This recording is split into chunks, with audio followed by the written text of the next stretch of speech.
dark, and the air is still. The moon casts an eerie glow over the internet, where a group of curious individuals have gathered to discuss their shared fascination for the macabre. They hold in their hands a book with a foreboding presence, bound in flesh and inked in blood. A tome of horror that only opens its pages when a sacrifice is made. Within its ancient passages lie the secrets of the most infamous murderers and monsters of all time. Join us. But beware, for once this book is open, there's no telling what horrors may be unleashed. This is the Grimoire of Familiar Killers.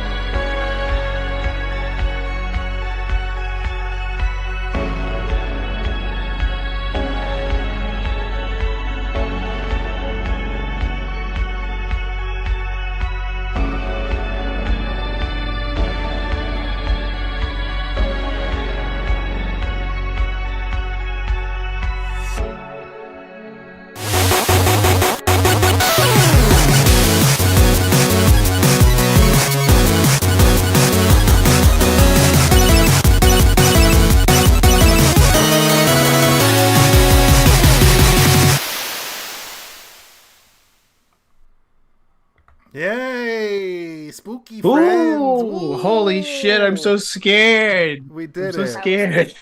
I did the thing.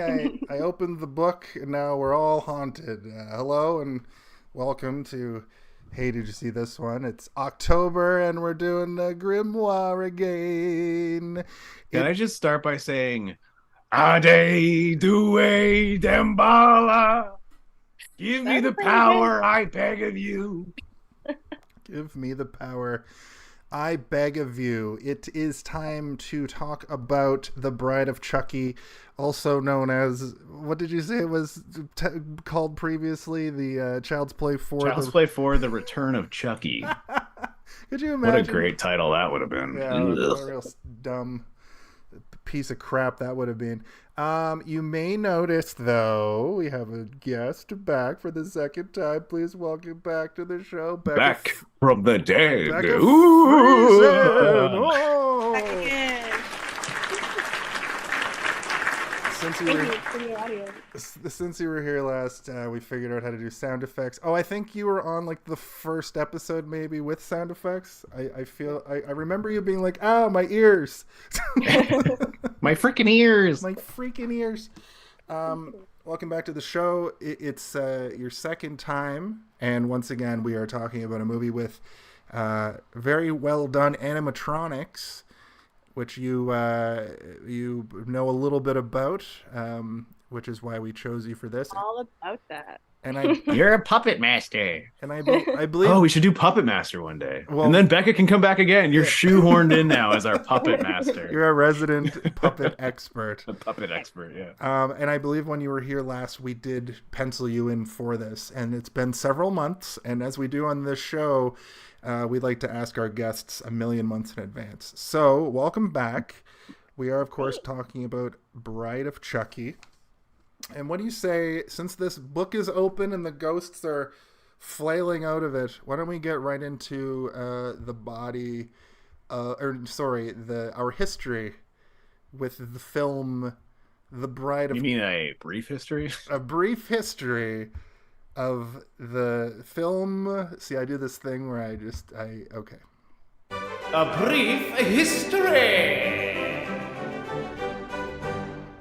Excellent.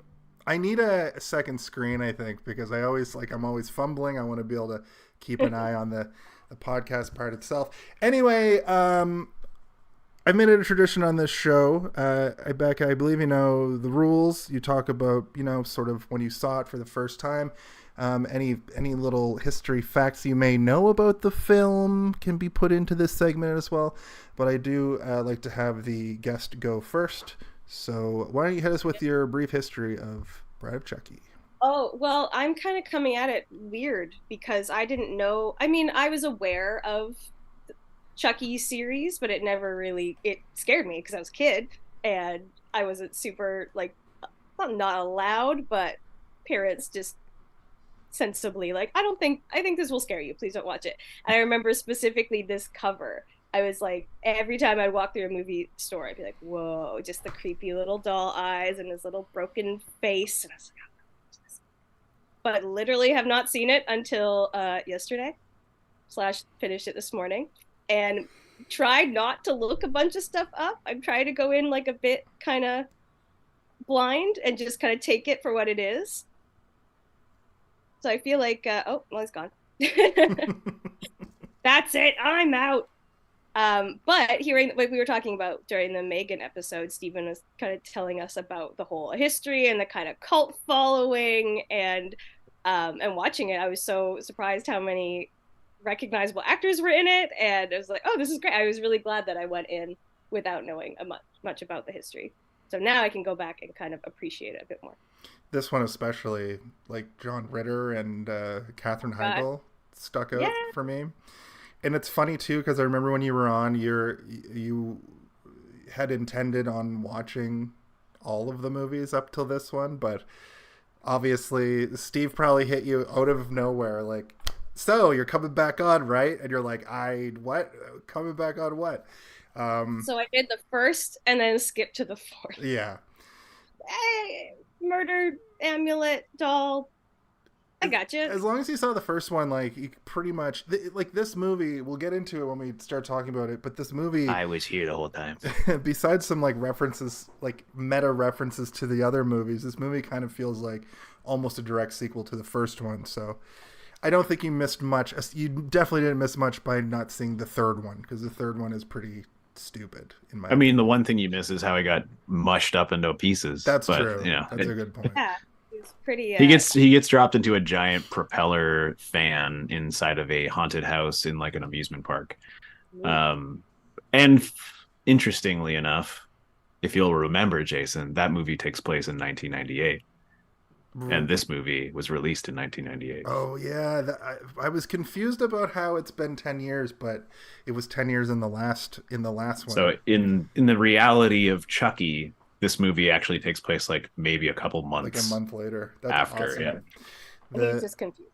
Yeah, it's like, man, I got a splitting headache. That takes a lot out of you. I think he says that. Dying's a bitch. Dying's a real bitch.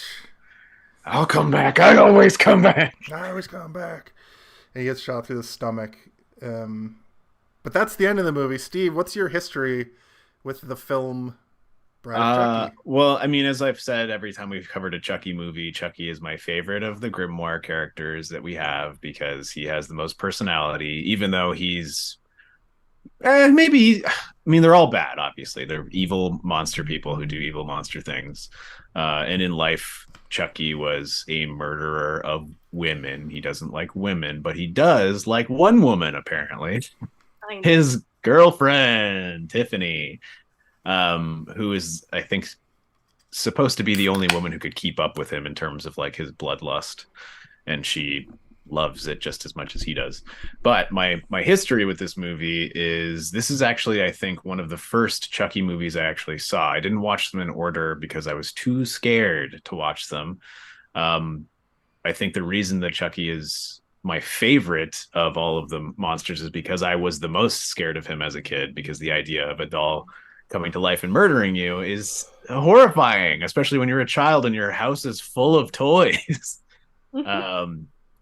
But I remember watching this one on TV. I think it came out in 1998. I still would have been too scared to watch it at that point. But a few years later, middle school, I watched The Shining and The Exorcist, and it like opened my eyes to being like, wait a minute. These do affect me physically and mentally, but I can survive. I can survive them. And The Exorcist and The Shining are probably the two scariest movies I'd ever watched at that point in my life. and Event Horizon I saw before that, which also terrified me. So I had been kind of like steeped in terror, physical terror, while watching something, and I was able to push past it. And it took a lot more to freak me out. And watching this movie, I was like, this isn't scary. This is goofy and funny, and I like it. And so then I went back and watched the other ones. And I mean, to the series' credit, the first movie is pretty spooky. It's spookier than this, obviously. But yeah, I think I watched this in middle school on TV when it first came out, in home release.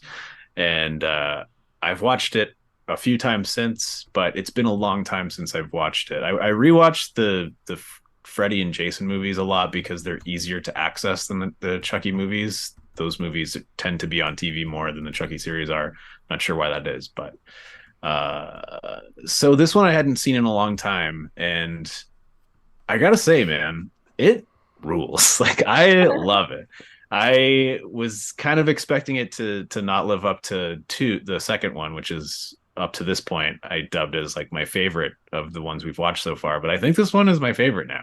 I like fun Chucky. I like that he's funny and that he's just kind of like, listen, I'm tired of being in a doll body. I want to be in a real body again. Like, yeah, that's what your goal has always been. But now he has a partner in crime, and like there's the human characters in this movie are very boring. Like, I'm not saying that this is a great movie, but I had a lot of fun with it, specifically because of the interactions between Tiffany and Chucky, and I think they're a match made in hell, if you know what I mean. But yeah, the first time I saw it, it was one of those moments where I'm like, horror doesn't always mean horrifying. It can also just be fun, and it was one of those sort of gateway moments where I started to really start binging all of the horror after this. So Chucky is responsible for the weirdo I am today, is what I'm saying. Fantastic. Do you guys happen to remember when the channel Shudder came out? Mm-hmm. Ooh, old is it? What year was that? Do you guys? I don't know the year, but it's been like, I don't want to say 10 years, but it's been a long time. It's probably been 20 like 7 years at this point, I feel like. 20? Wait. Oh, I'm thinking about the streaming service. Not the streaming service, like when it was just a terrestrial TV channel. I think I didn't even know that was a thing. Yeah, there was this upper cable package when like the comedy channel came out. Oh, right. That would have been something my parents never got, because my parents don't like horror movies. They're both scared of them. There is a point to this. I remember this movie specifically from when the Shudder TV channel first came out, because I used to do... I've never told you this, Steve, but because this movie actually jogged my memory about me doing this. But at Halloween specifically, when I had Shudder at times, because I had tech TV, because I liked video games and computers and shit, Shudder would always come with it, or it would be in free preview. And at Halloween time, I would like turn on Shudder and watch movies like through my hands like this. Through the shutters of your finger. Yeah. And then as soon as I thought something was going to happen, I'd turn the channel. Almost like, I used to do that too. Yeah, almost like you're getting caught watching like an You get too much anxiety and exactly. you'd have to like switch it. It wasn't like someone was going to walk in. It was like you were too scared to see what was going to happen next. Yeah. I've done that many times. So my history with this movie is I realize I've seen most of this movie, but I cut away every time I thought there was going to be something spooky was going to happen. Yeah. Okay. I think I've seen. I might have done the same thing actually. Like when John Ritter is about to get his face full of nails. Exactly. I'm sure I switched away. Very surprised. Because watching it this time, I knew it was going to look cheesy and dumb, and I was even kind of like, Mm-hmm. But I remember the scene where she's in the bathtub and getting electrocuted like so vividly. For some reason, and I think that it's a great moment, man. The bubbles, there's something really beautiful about that, the way that entire sequence is shot. I really like it a lot. Exactly. So while I did watch it, this is one of the rare movies where I was excited to sit down and watch it for the show. Spoilers, sometimes I'm not always like so stoked. Sometimes I'd watch it in like 3 parts. Listen, every single time we've done a Chucky movie, Jason, you've said, you know what? I think I'm gonna just go sit down and watch all of them, and you still haven't done it yet. The only reason I haven't is because next year we're gonna do like 3 grimoires, so like I feel like we're gonna get through a bunch of Chucky. Yeah, movies. it's my goal to slowly just turn this into a horror podcast. We're just gonna change the. Are there actually? How many Chucky movies? We're right in the middle, so Yeah. this is the 4th one. I believe there's 7 in total, and then there's the show, obviously, but then there's another. There was a remake that was made a couple of years ago with Mark Hamill as Chucky, but and it's Aubrey not. Plaza. Yeah, it's not associated. It's like this essentially a remake of the first movie, but instead of Chucky being a serial killer that was put into a doll via He's like Haitian an Alexis. voodoo magic. Alexa. Yeah, it's more like the other movie we did, Hannah, or not Hannah. Megan. What's it called? Megan. Meg Friesen. Yeah. But yeah, I was very excited all week. I sat down on Monday night. I just watched it all the way through. Much to my surprise and jubilation, it was 87 minutes long, I think. Yeah, it's a shorty. Tight little movie. Which is always fantastic because like we did Last Action Hero last week, and that movie I remembered being a tight 90. That fucker is 2 hours and 10 minutes, and so much nothing happens for like 40 minutes, and it ruined my childhood. This, on the other hand, I wish I had watched when I was 16 when it came out. Well, I was like 14 when it came out, but I digress. It's a very well-made horror comedy with a couple gross outs, some like weird jump scare stuff that got me as an adult, which is crazy. So I think we're gonna have a lot of fun talking about this. And now, without further ado, the grimoire is fully open. If an arm is protruding out of it, No, a little tiny demon tiny doll is demon being doll. birthed. That was horrifying. That was Yeah. gross. Wait till you see the next Chucky movie. Seed of Chucky. Yeah. Yeah. But this is the We have a baby now. We're a We're a family. family. This is the body of the show. Ho, ho, ho, ho! Everybody back up, because here comes the body of the episode. Jazzy. Yeah. That's a new one for you, for Rebecca. There's a short version of it too, but since you weren't here for its inception, I think showing you the long version was the way to go. I like. Yeah, to also that seems appropriate because when Tiff has her reimagining when she's a doll and she does like a makeover for the doll, I feel like that music could have played Yeah. instead of Blondie or whatever plays. Sorry, Becca, what were you gonna say? Oh, I don't remember. Just as a little aside from my history, I also had like a major crush on Jennifer Tilly when I was like a suitable young. She's a very she's the kind of lady that weaponizes her sexuality in the best way possible. The voice. It's the little sort of. Yeah, she's got the voice, she's got the body, she's got the beauty, and she plays B-movie woman really well. she loves it though. Like like when it comes down to this role in particular, like she without hesitation is like, yeah, I'll sit down and talk to you about Tiffany the killer doll for hours if you want me to. And like I watched a couple of interviews with her, and like you can tell that she's just like so excited to be in the movie. Like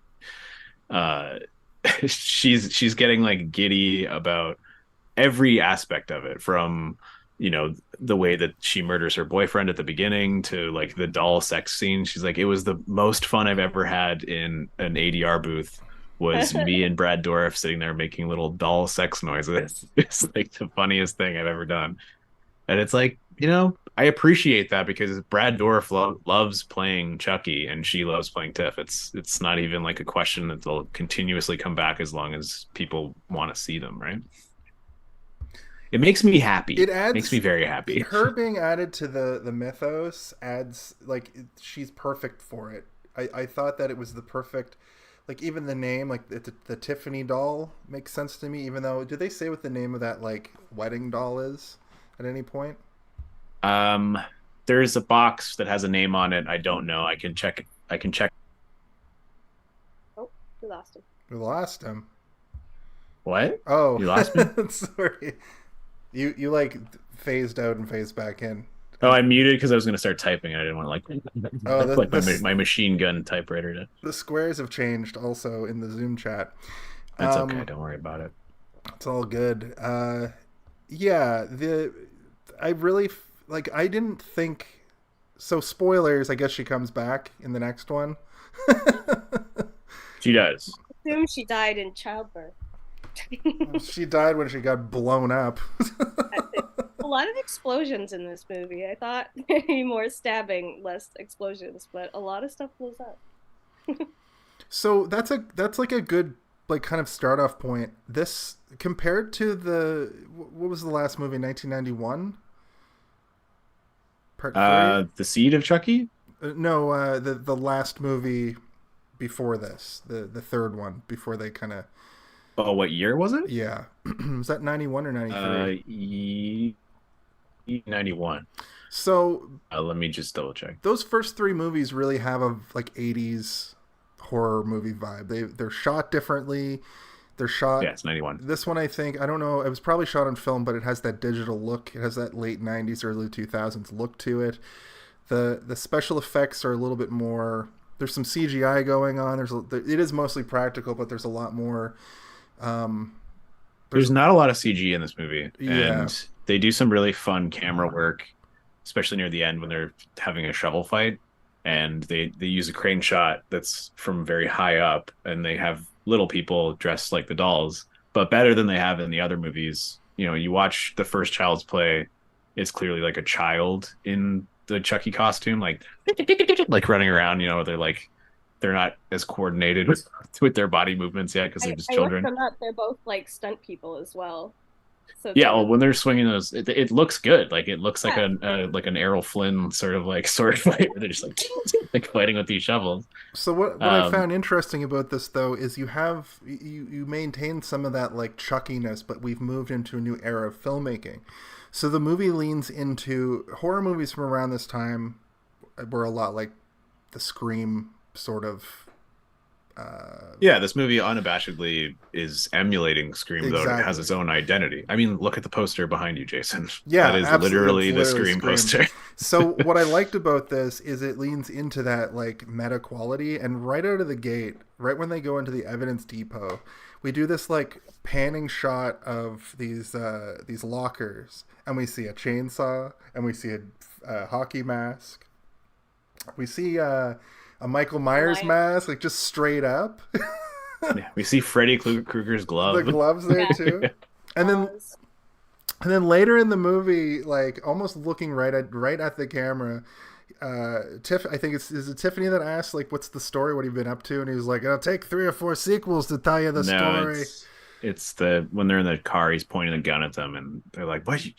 You're Charles Lee Ray. You're dead." Like, how'd you end up Listen, in the body? doll, Yeah. I haven't been dead for a long time. But if it were a movie, it would take 3 or 4 sequels just to tell you about it.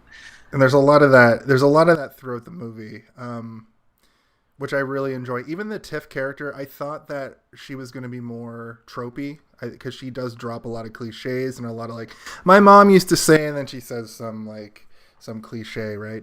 But that almost feels. If you're gonna cook dinner, he might as well be able to, or he should be able to do the dishes or something like that. It's so some sort of like housewife wisdom or whatever. It felt very self-aware, which the first 3, Chucky gets a little self-aware by the third one, but they feel like Nightmare on Elm Street movies a lot, and I like the direction that this series takes here. It feels like a reboot without being a reboot, like almost like a soft reboot, which were kind of rare at the time. You didn't see a lot of that. It's a continuation of the story while feeling like kind of a new take on it, even though it's written by the same person. Yeah, it's evolved. It's evolving in terms of like sophistication of film style. Like the old movies feel very much like horror movies from the 70s and 80s, whereas this feels so much like a horror movie from the 90s that you can't ignore it, right? Like it's like we can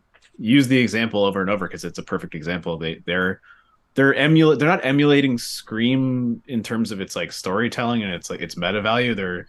they're emulating it in its style and its feel and its tone while completely maintaining its own identity, which at the time, so many movies were just basically carbon copying themselves as Scream clones, you know, like I believe the only other horror movie that was in theater at the time that this was released, which this was released in the middle of October.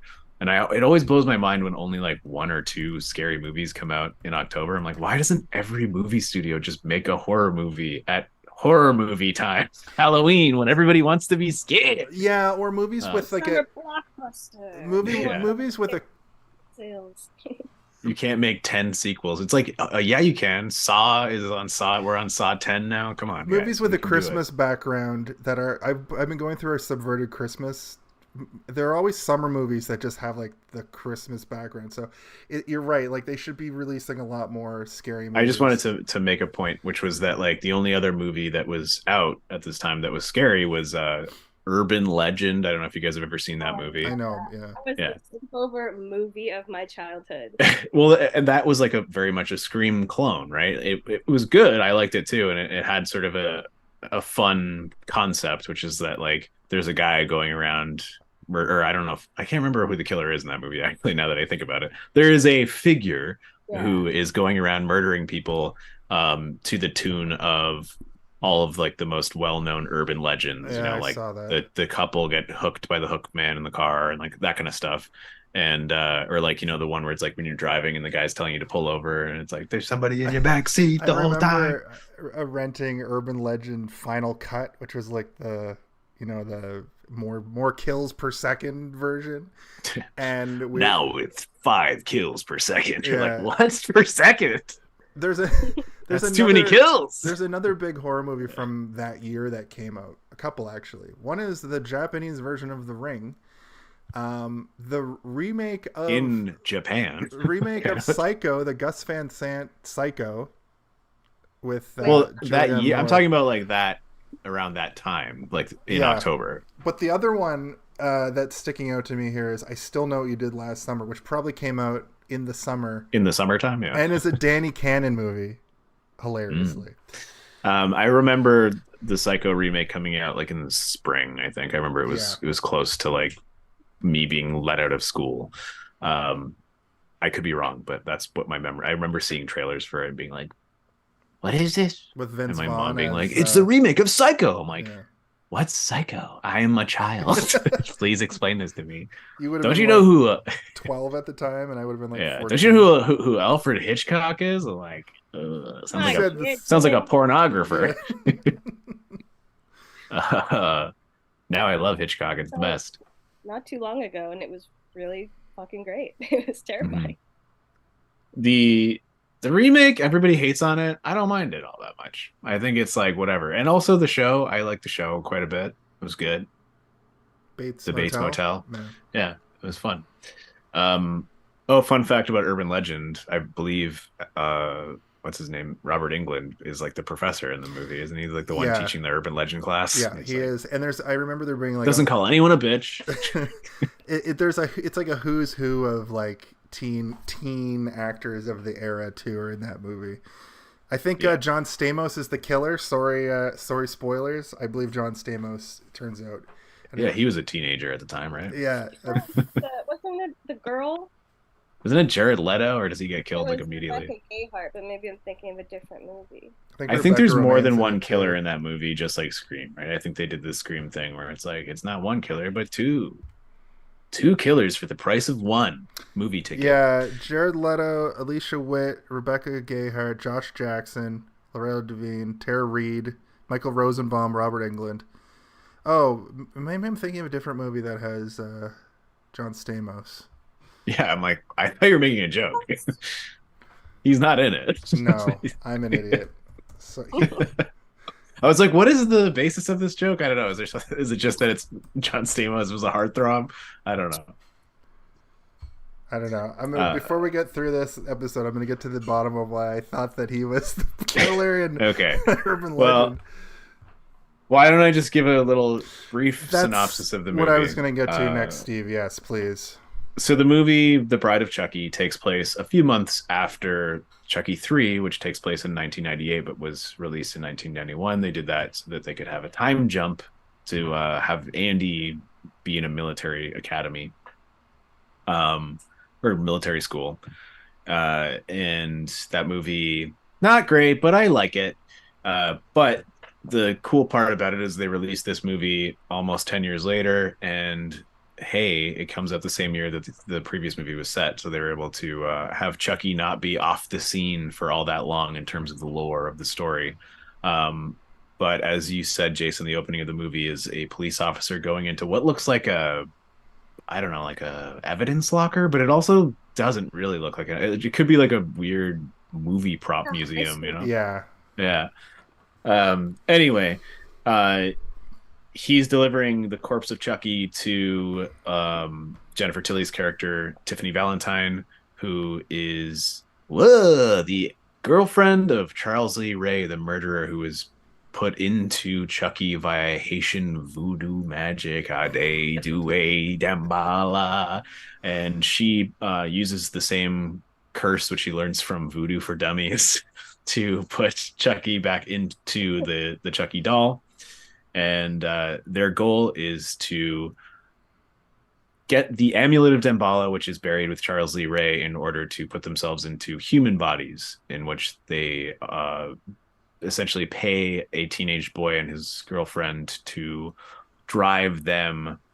They're not aware they're driving cursed dolls. They believe they're just driving dolls, and then partway through the movie, they're gonna get $500, and then when they $1,000, $500, and that's enough to start our new life together. In 1998, it was 98. That's what I was thinking. I was like, go that far even in 1998. I don't know. He's gonna get a job and put her through school with his fucking probably working at a gas station. Where did you get all this cash? Holy moly! There's like 5 bills here, and each of them are worth $100 each. You can't like make the drive they were gonna make for $500 now.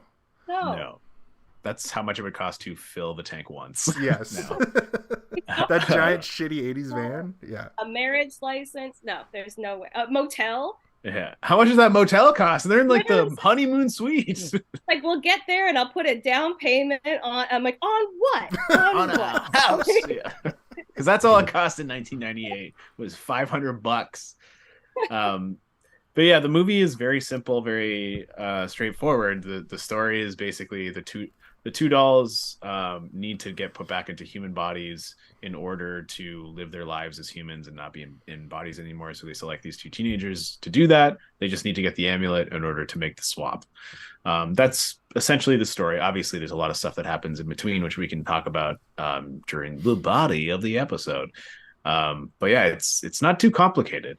But I think if we'd like, we can just kind of walk through the movie scene for scene, and I'll try and drop in as much interesting information as I can as we go. Yeah, I've got it written out, so the scene for scene version of this one will be better because I feel like there's so many good set pieces. Like every scene is a thing. It's like own individual sort of capsule of like weird stuff that's happening. It's kind of a messy movie.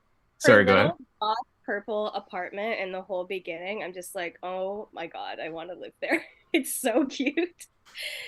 Just Tiffany as like a human. I think I know in the overarching you left out that he actually traps her in the doll initially. Yeah. Yes. He kills her and then transfers her body her soul while she's dying into the doll that she buys to mock him, essentially. Yeah. So she lives in a trailer park. They don't really say why. I assume that she's just kind of like, she's been obsessed and she's trying to live sort of off the grid, because she too loves murder. Just loves killing. She can't help it. She loves killing. Yeah, she just can't stop. Tell because she wears black makeup. Yeah. Mm-hmm. And fishnet stocking. And she has a tattoo on her boobie of Chuck. She says Chucky on her boobie. And she has blonde hair with black roots, but also black eyebrows, so you know she's goth. Mm-hmm. The murderer. I really like the opening. bit. Like the cop gets the bag, he gets in the car, he's on the phone, he's on like an ancient cell phone from the 90s. They were getting smaller by 98 though. If you noticed, it was It's not almost, too big. yeah. And he almost eats it right in the beginning by like swerving into traffic by accident while he's on the phone, getting like an ear hand It's job. also from like that part where Jennifer like Tilly. she's like, and don't forget, and he's like, Yeah. it goes all over the road, and then she says like another sort of like yokel saying to him, What like, was it? I can't remember what it was. Curiosity killed the cat. Yeah. It's like Oh something yeah, like no, that. he's driving. He looks Yeah. into the bag while he's driving. And he's like, Yeah, "Whoa." somehow she knew that he wanted to look in the bag. But I really like the like place he pulls into is like this abandoned, like, you know, parkway area or like factory, and then she just fucking gets in the back seat without us knowing and slits his throat with the tiniest blade, which is great. Even though It's a nail file. It's a nail file. Even though later in Yeah. the movie she's like, "You got to improvise." It's like that's. I a little mean, hypocritical. that is sort of like Yeah. that's more interesting than just stabbing him with a knife.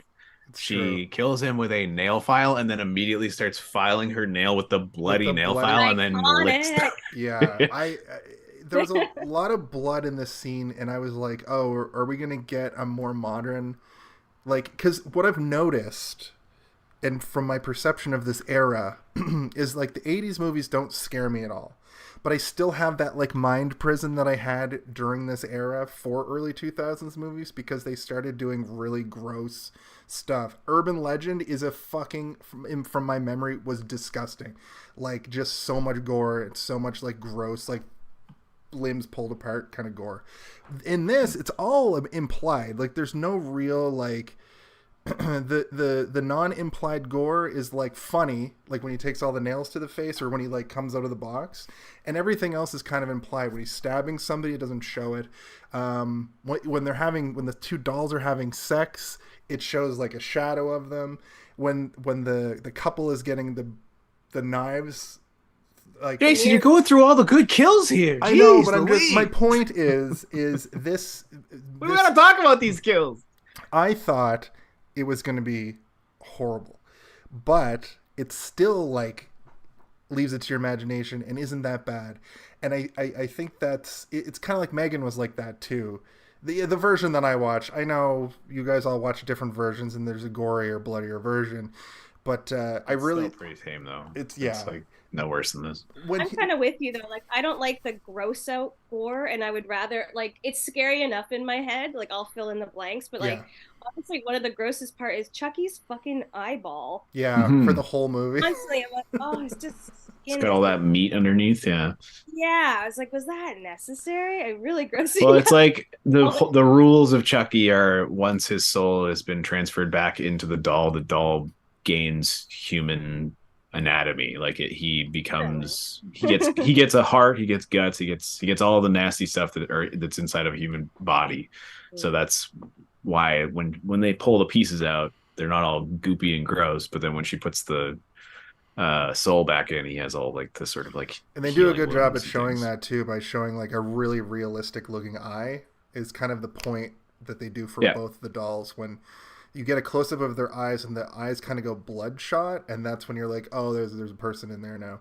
I just before we move on to the next scene though, when his head slumps backward out of the car and the blood's like dripping, that was like I was like, we're in for some good kills, but it's still gonna be like not scary, you know. It's gonna be fun. It's a fun horror movie. And I mean, there's not a lot of crazy kills in this movie, but the movie overall is fun. Like everything is fun, all the ways that they do kill people, and it's almost like she dares him right at the beginning, where she's like, "Oh, you know what? Knives went out in the '80s," or it's like, "What? Okay, what do you have? Any suggestions?" And the thing too that's crazy, he does is get creative. Yeah. when you fast forward to now, the Chucky TV show, those like 6 or 7 episodes we watched, there's a couple of really gross things that happen. Like a woman like falls on a knife, on a bunch of knives. a bunch of knives facing upwards in a dishwasher. They're in a dishwasher, yeah, and they clean them blades up, And and he it's- like, Yeah. pushes her. And it's extremely graphic, and then when they show her the next day when the cops are investigating, it's still so graphic, kind of like the couple in this one. But that just goes to show how much like things change. That's just shown on television now. You It know? is cartoonish though, right? Like True. that's another thing that I like about the Chucky movies is that Chucky doesn't really torture people when he's killing them. He just kills them and then goes, like just laughs about it afterwards, you know? Yeah. Yeah, I was thinking about that while watching this too. It's like he really is unoriginal. He kills Damien by just smothering him.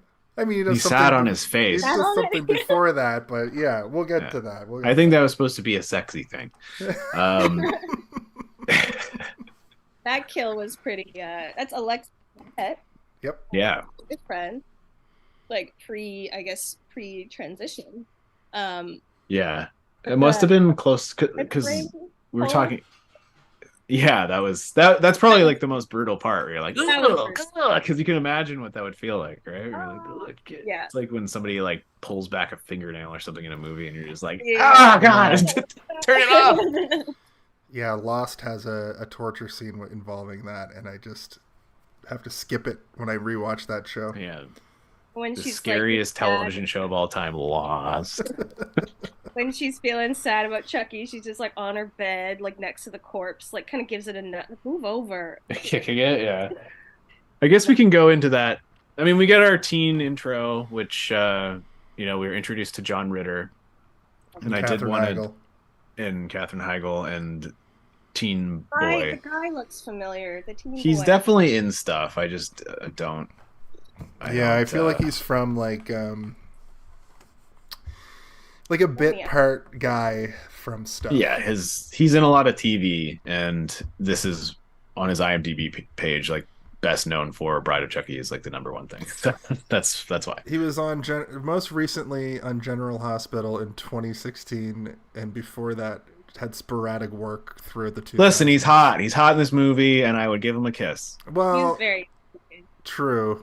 I was also so funny. I was trying to place Brad Dourif in the first movie that I was watching. So like, this guy looks so familiar, and I think I looked it up, but I didn't see anything. I was like, how do I know this guy? And then Tyler was watching Lord of the Rings, and he was like, oh. And I was like, oh shit, it's him. It's Charles Lee Ray. He's like, what? That's Wormtongue. Brad Dourif is the king that's all covered in. No, he's the like, king's advisor. Oh, yeah. Okay. He's the one. His name's Wormtongue, and he's pouring poison to the king's ear via his worm tongue. Lame. I mean, cool. But also, I mean, the reason that he's in Lord of the Rings is because Peter Jackson loves the movie Chucky. Yeah, that's the reason that well, I mean, I'm sure there was an audition process, and Peter Jackson probably saw that Brad Dourif auditioned and was like, no. Chucky. Make Chucky this guy. I love Chucky. And also, he kills it in that role, too. He's, like, creepy and weird, and, yeah. They shave his eyebrows off, so he looks all scary. He's like, Gandalf. Come on. Riders of Rohirrim. So... I love John Ritter. I've loved John Ritter ever since I was a little kid. I watched Three's Company as a kid. Stay Tuned is one of my favorite movies, which we covered on the show. And anytime John Ritter pops up, it's a delight. He doesn't have enough screen time in this, and noticeably plays a villain, which was messing with me. Was it? Because for me, he has always been a villain in my mind. I think I brought this up on Stay Tuned. But I'll reiterate, reiterate. I love it. I'm just going to go jump over the back of a couch real quick. So there's a television show that nobody has ever seen called Buffy the Vampire Slayer. Nobody. And there's an episode of Buffy the Vampire Slayer where he plays a love interest to Buffy's mom. And it's heavily implied that he's going to be the new stepdad. And then he starts beating Buffy up. And then she fights back because she's like a super strong superhero person. And eventually, he plays like this like nice character, but then like when they're alone, he's like this guy, this like creepy weirdo. And eventually she knocks his block off, and he's literally a weird robot. I can't remember the story behind that, but he's like, it's like one of those things where she punches him in his face. It's like, it's got like a robot face underneath. So you have that thing that I have about Greg Kinnear where I saw him in some movie when I was young, and now I just hate him anytime he Well, it's pops because up. they cast him in that show because of his like nice dad persona, right? Like his like pleasantness.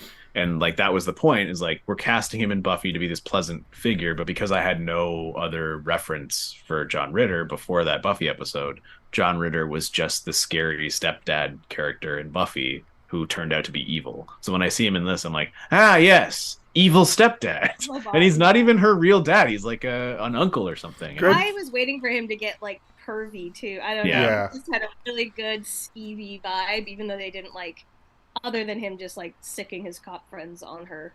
Mhm. They do a bit of a show don't tell thing with him too, where they only sort of mention as an aside that her parents are gone, I guess dead, and that's her uncle, and he's just like the wicked uncle of the West kind of vibes. Yeah, they don't really explain it. And But I mean, to Becca's point, where it's like you're expecting to get pervy, like when they're about to leave, and he's like, "Aren't you forgetting something?" And she's like, "What?" And then he like, I thought he was gonna be like, "My goodnight kiss," My or hug some and my weird kiss. shit. Yeah, my hug. But then he points at the orchid or whatever, like the corsage. I guess they're going to prom. I don't know what's going on. They don't really like. I did love their gay best friend just trying to like, I'll help you guys. I got you. Yeah, one of the first introductions of a gay character in a movie that isn't like horribly offensive. in 1998, this is the most progressive gay character probably in cinema history at this point.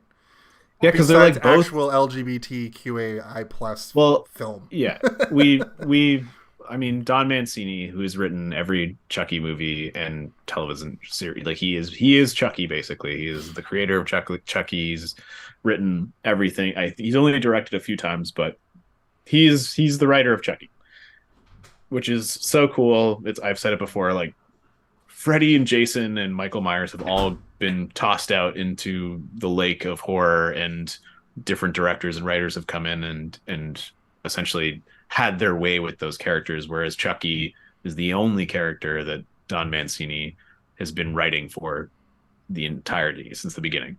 I'm not sure exactly why that is. He must have some sort of like weird contractual thing where he's like, "I'll never give up my rights to Chucky. I am Chucky. Don't you know who I am? I'm Charles Lee Ray." But I he's think gay. I think more. The point that I was going to make is that Don Mancini is gay, so he always has queer-coded characters or characters who are gay who are not like offensive and bad and weird, because that would be strange if he was to put those things in there. And it's great. It's good. It's amazing. Chucky's a gay icon, is what you're saying. I don't know if Chucky is, but he hates women. But the world of Chuck, I mean, he does. So, but he doesn't go, ew. Ew. Ew, you bitch. Around here, a weird reflection in my glasses. But he, he's always. If you watch the new Chucky show, the main character is a queer kid, which is like, great. And even Chucky himself, the character Chucky, is like, I don't hate gay people. I have a queer kid. Come on, I'm not a monster. Oh, there's Spawn is a. Yeah, he's gender fluid, I believe. Or they are gender fluid. But he's pining after a boy, I believe, in the show, right? No, we're talking about there's the seed of Chucky. Oh yes, spoilers. The seed of Chucky has no actual autonomy or anatomy. Oh yes, in terms I of, believe you were telling me about this at one point. So in the next movie, Tiffany and Chucky wants a boy, Tiffany wants a girl, and the child is confused because they're like, I don't know what I am. Like, look, and he pulls his pants down, and it's like a Ken doll, basically. Like, oh. So the character, I can't remember what the character's name is, but they go through like all these sort of different versions of themselves, or that sometimes they're a girl, sometimes they're a boy, and sometimes they're in between. And it's interesting, but I have to revisit The Seed of Chucky. Is probably the one that I've watched the least, but it is much like this one, very much a comedy. The voice, another Lord of the Rings, the voice of The Seed of Chucky is Pippin from Lord of the Rings. Yeah. Not Dominic Moyne. What's his name? No, the other one. Dominic Monaghan is not Pippin. I can't remember their names. I call them Mary and Pippin. I've never needed, even when I'm talking about Lost, I'm like, Mary of Mary and Pippin. Ever heard of them? Yeah. They're from the Shire. So I can't remember what my point was here. Oh, my point was that the character, yes, Becca, you're right. Good character. And it Until also he seemed sorry, go ahead. Sorry? Until he got exploded. He got exploded, yeah. He got flattened. Exploded real bad, and I was like, Yeah, He got blood bagged. He got vaporized by a fucking Mack truck. I'm gonna vaporize you. I was like, why did she say it like that? Oh, because that guy needed to get vape. There's no. But then like later she's like, it's just a figure of speech. I'm like, who? She watches exclusively like 1950s science fiction movies. I'm gonna vaporize you. I made a note here to go back to us talking about like the difference between the 90s, early 90s and now. This one kind of feels like the way TV feels now. And I feel like a lot of the techniques they used from the late 90s, early 2000s are like filming on film, for instance, they do or make it look that way now. So I just had a side note that I think that might be the difference for me, where the original three look like movies, like it feels like you're watching a movie you would see in theater, and this feels like you would rent it on DVD, even though it was in theaters. Feels like you'd rent it on DVD and watch it at like a sleepover or go to a party, and all the 15-year-olds are like, oh, that's cool. Whoa. Maybe if had a different background, it might work. Yeah. Now it's just like your eyes are missing. Oh my god. You look like Damien. You look like a Five Nights at Freddy's character. Yeah, you look like Alexis Arquette's character. This is incredible. Okay, sorry, never mind. I want a cool background too. Ding, ding, ding, ding. Yeah, I mean, as I was saying before, the sensibilities in terms of like visual style in the 90s evolved and changed specifically for horror. It had a very sort of like rock video, music video kind of style to it. Yeah. And this movie kind of plays into that. So how did you guys feel about the soundtrack? Because all of these songs are songs I listen to. A Rob Zombie song and a White Zombie song. Come on. I mean, yeah. No, I like the original score more than I like the music that's played. As soon as they got a score in this one, didn't they? Yeah, the horror music in the horror score in this movie is awesome. It's really menacing. But when she starts walking and Living Dead Girl starts playing, I was like, this is my favorite movie. I think that it's mine and Steve's like favorite horror movie, but for completely different reasons, Yeah, probably. Yeah, that sounds about right. As we usually don't like movies for the same reason most of the time, but like when we do, it's like it's not a Blue Moon situation, but it's like coming together. We like it for the same reason. It appeals to both of us, like both of the people that we are. I think is what's great. But I think Chucky in general, Chucky is appeals to people for different reasons, right? Yeah. Like I like Chucky for completely different reasons that other people do. I don't particularly like that he hates women. I think that's bad, but I like. Well, of course, I don't. I like, but I like. That's why Jason loves Chucky. Yeah, I like that he's a misogynistic piece of shit who murders women, and I love metal, and I want to see Jennifer Tilly with no top on. Oh, there were no boobies in this. I didn't get to see any. There were no boobies in this. I don't think Chucky often. Yeah, I don't think Chucky often has nudity in it. See puppet butt. You get to see a couple puppet butts, but that's about it. Puppet butts. What's interesting too is I was fully ready. I was like bracing myself for like a graphic doll sex scene, like to be like, because that's because you love Team America. That's what I was gonna say. Is Team America like 4 years later does the most disgusting graphic puppet sex scene ever put to film. And ever since then, it's never been done again. And I was like, oh, that must be the thing in this movie. That must be like the gimmick, the draw. But tongues are pretty in there, though. That's true. They do make up. Yeah, they made little robot tongues. But it's a pretty tasteful sex scene as far as. Yeah, it's all silhouette. It's mostly you see like rubber, babe. I'm all rubber. Yeah. I'm entirely rubber. What are you talking about? Look at me. Which at first I was like, that's just a funny line. They just wanted to say, do you have a rubber so you could say that? And then at the end when he starts, I was like, no, she isn't. Oh, no. So I guess there was more of a point to that than I thought. Yeah. The When they logistics start going for the low blows. Yeah, the logistics of a doll impregnating a doll is so fucking weird to me. And Well, I was more hung up on the fact that they're eating food, and I'm like, do they have to poop?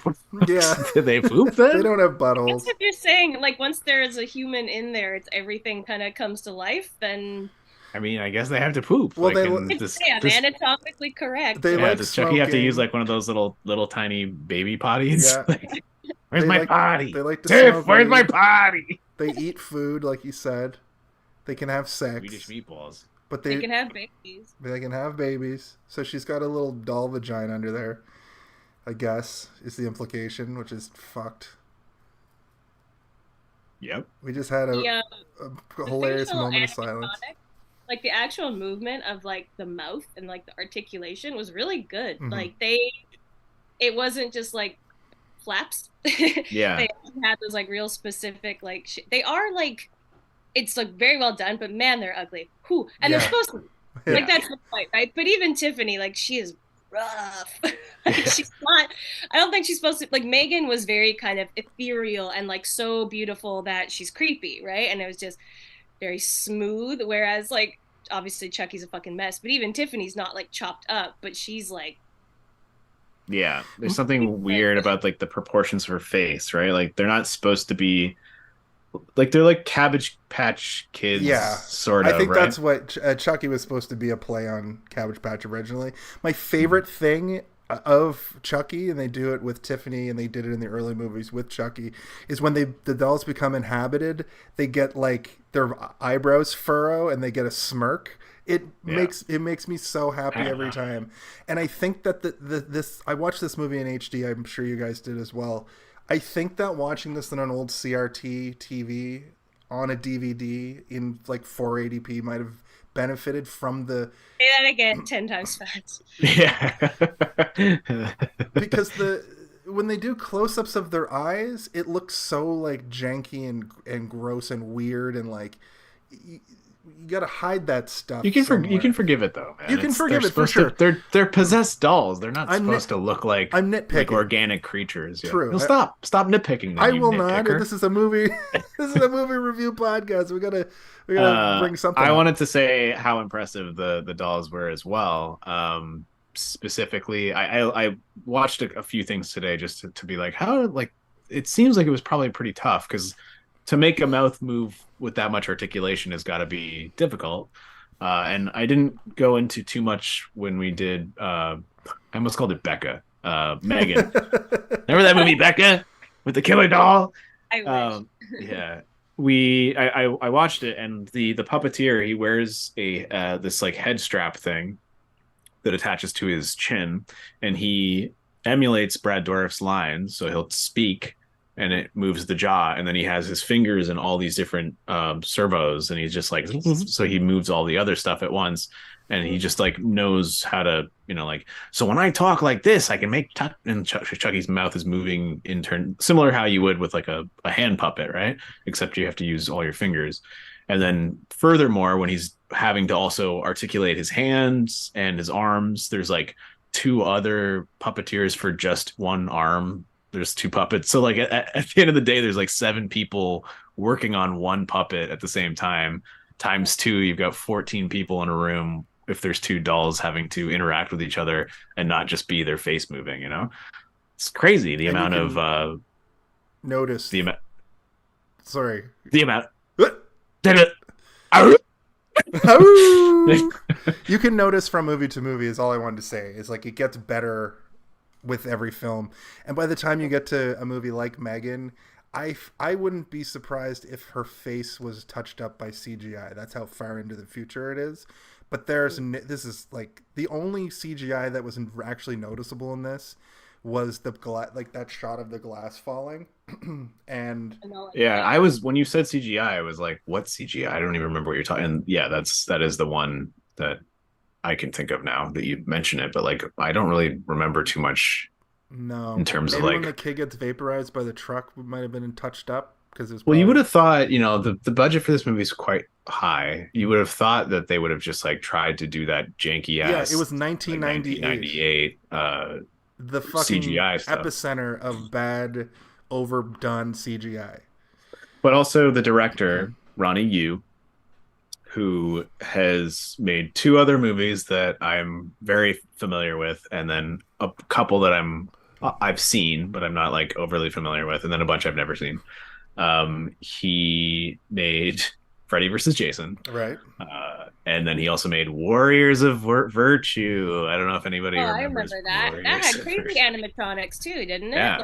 They're like weird kangaroo people. Yeah. Yes. Yeah, I remember They're- that I've one. never seen it, but I know what you're talking about. I saw it in theaters as a kid, and I remember loving it. And I also, when I was like a little boy, and I was like, I have a crush on the boy in this movie. It's one of those And the movies. kangaroo. I don't know what to do. It was that kid and the kid who played real life Casper, and then the kid who Oh, was Devin it? Sawa. Yeah, He's a and then local boy. He's like from my hometown. oh my god, and then Atreyu from Oh yeah. The Never Ending Story. And now That's- I watch those movies as an adult. I'm like, wow, they're literal children. Like, I can't wait to see Atreyu. You're allowed when you're a literal child. Yeah. That's As long as it interesting. Forever. Devin Sawa has the Chucky connection because he plays, spoilers, he plays the president in the new season. Chucky's in the White House now, guys. Oh. That's what's going on the Chucky TV show. Wow, you're right. He is. Yeah. I forgot about that. I thought you were gonna be like, he's in Idle Hands, which is also a horror movie. It's like, Excellent. okay. It's a horror comedy, yeah. though, as I recall, right? I remember being freaked out by it when I saw it. It scared me that there was gonna be a hand that would come kill me in my sleep or something. Yeah. My own hand. Yeah. Yeah, that was definitely a horror comedy, but I remember being scared by the That concept. has a really fucked up kill. Where is it? Scream. There's a fucked up kill involving a garage door opener. Scream. That's That's Scream. Scream. Okay. Yeah. I knew it was. One of those. It came out like the same year. I'm pretty sure. Well, in this one, John Ritter with the fucking nails in the Yeah. whatever. That's pretty horrifying. But then, like you're saying, is it the new one where someone trips and falls on a knife? But like he trips and falls on his nails. Oh yeah, I think that was Yeah. probably no, the worst. come on, you didn't need to do that. That was probably the Yeah. worst thing in the movie. The most like. Ugh. That was I to the movie's credit too, I was like, I feel like that wouldn't kill you. And then he And later then he's he like, was- yeah. he comes back to life. I'm like, oh, it didn't kill him. He's alive. It's a miracle. Plot wise, we're at the point where she does the seance to Chucky. Yeah. So usually in these movies, it's Chucky who gets to do the Haitian voodoo curse. Ade due dembala, give me the power, I beg of you. But it's her, and she's like, Ade due dembala, give me the power. That's my Jennifer Your Tilly Jennifer impression. Tilly is not as good as your Tom Hanks. I'll tell you that. I'm much. sorry, I can't get that high. It's more like a Marge Simpson, you know. Yeah. But it's nice to see someone else do the curse for once. I like it, And they say a lot more cursey words in this than the other movies. Like, there's a lot more of the seance that we hear throughout this one than the other ones I noticed. You don't think? No, have you seen the first movie think where they there's- go through like fucking a whole minute of Okay. him doing an entire Fair French- enough. Fair enough. One thing I noticed about this sequence is I thought that she was just obsessed with dolls, but I think it was just part of her. It's implied it's part of her research of figuring out where Chucky ended up. Has to do with her having all those dolls. I feel like she's probably also obsessed with dolls. Like, Yeah. it's maybe a little bit of both. You know, like she even says later, she's like, I feel like people are freaked out by dolls, and it's like that's part of her. She likes freaking people out. So like, even if she doesn't particularly like the dolls, she likes the fact that people thinks it's creepy. So she's like, I'm going to be the creepy doll person because I like creeping people out. She has a lot Which- of creepy dolls. Yeah, which is kind of admirable for as a character trait. Like, if you're gonna really lean into like, I'm gonna be a fucking weirdo who loves murder, and I'm also just gonna like buy a bunch of dolls so that if somebody comes over to my house, they think I might be a murderer, and they'll be right. Like, But that's- even Damien, that. who's revealed to be just like a nerd who like gets into goth clearly for Tiffany, he's even like ugh when he sees the dolls, you know. And he keeps disparaging Chucky, which is, if you know anything about Chucky, you don't talk shit about Chucky. You don't call him a stupid doll. Especially not around him. Yeah. It's also interesting. There's two interesting factors about this. Like, so, you know, we get introduced to Tiff and Damien. Tiff is doing the curse to bring Chucky back. She doesn't think it works at first. And then Damien shows up, her super goth boyfriend. I even wrote, oh no, Damien disrespected Chucky. She is sending him out to go kill people because she wants to find somebody like Charles Lee Ray, because the reason that she is attracted to Charles Lee Ray is because he is a psychopathic murderer, and that's what gets her, you know, to that next level. And it's inferred that she has not had sex since CharlesLee Ray died, because she only will give herself physically to somebody that she loves, and she can only love somebody if they're a fucking serial killer. Yeah. Which is kind of beautiful in a weird way. No, she's consistent.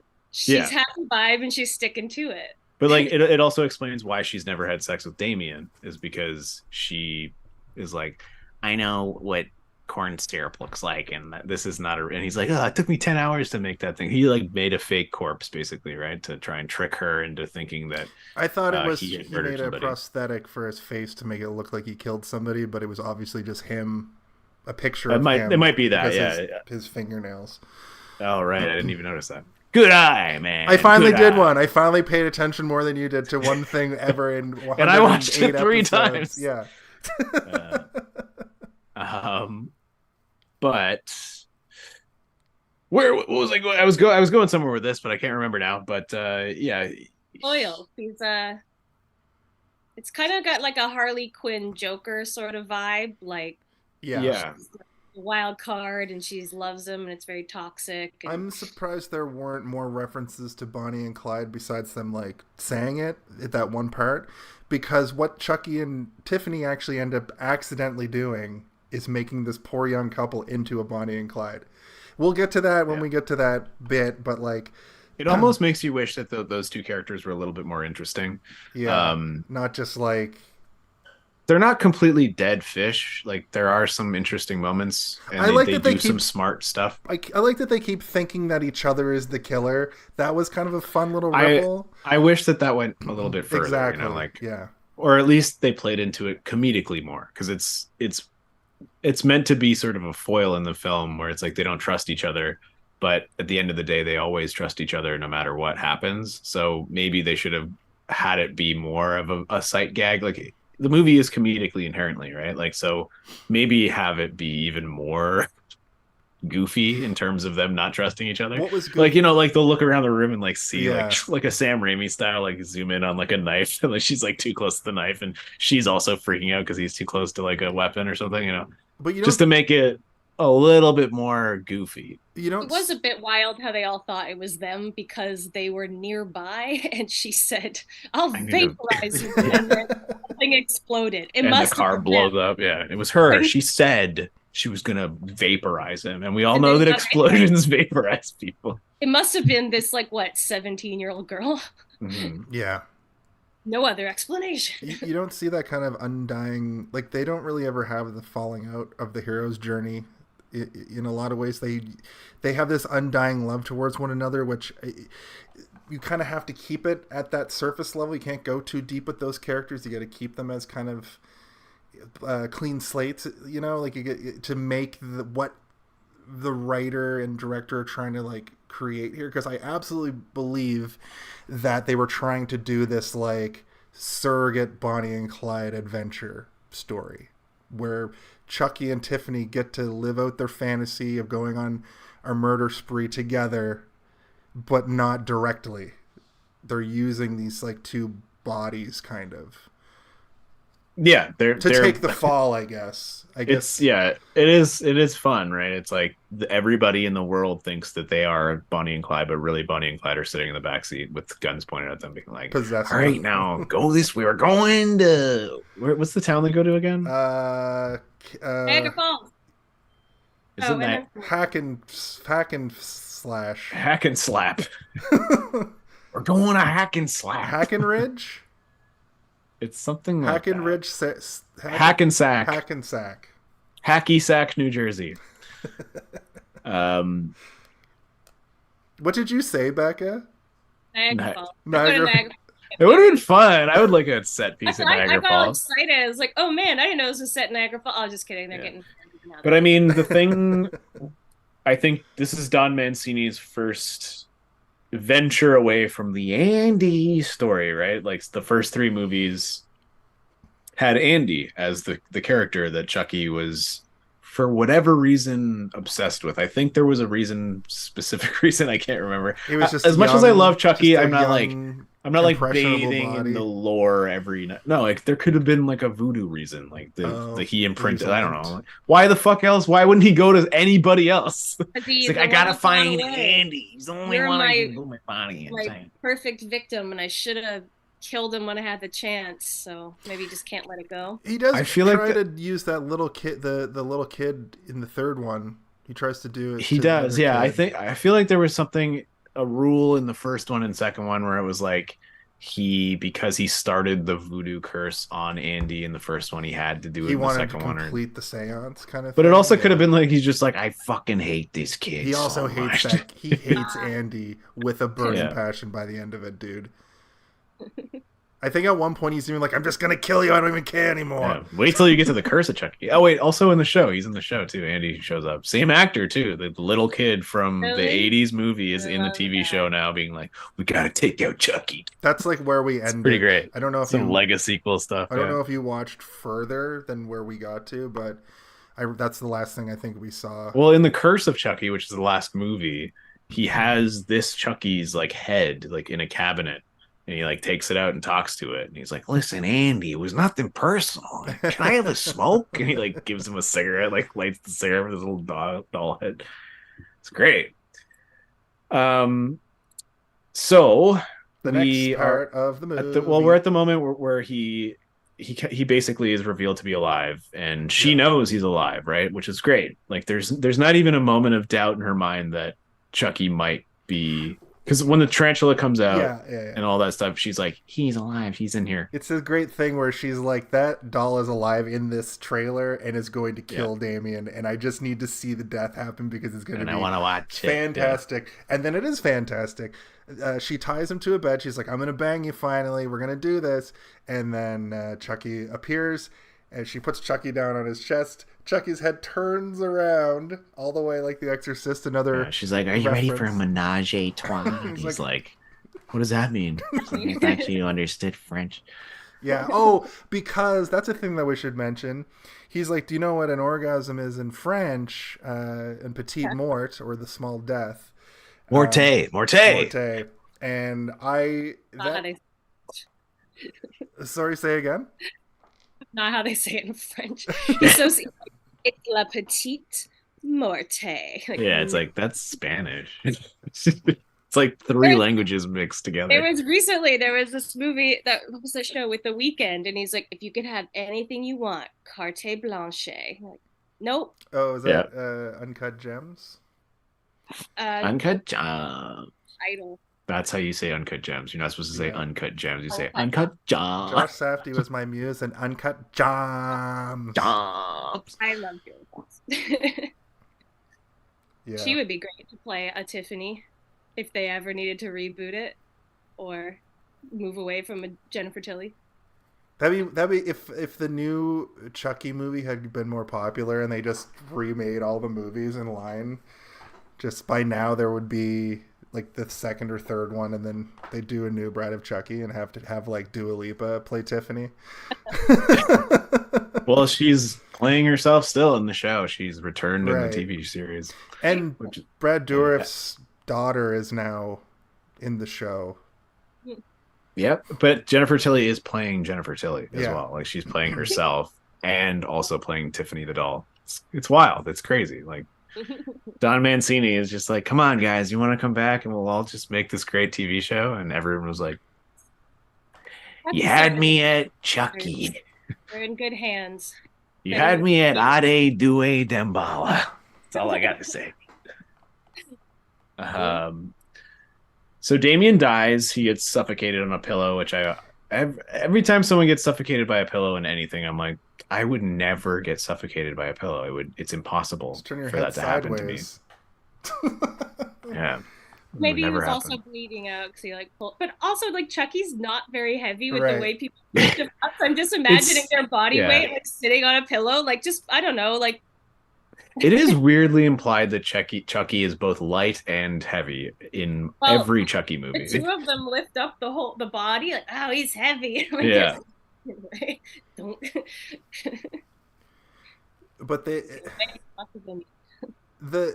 there was so much blood coming out of Chucky pulls off his lip ring, and so much blood comes out that after Chucky stands up off the pillow, you can see blood through the pillow, which is just like a comical amount of blood. And this movie has that throughout the whole thing. Just like, I think that's like a horror trope anyway. Like just way more blood than the body can hold will come out of a body during.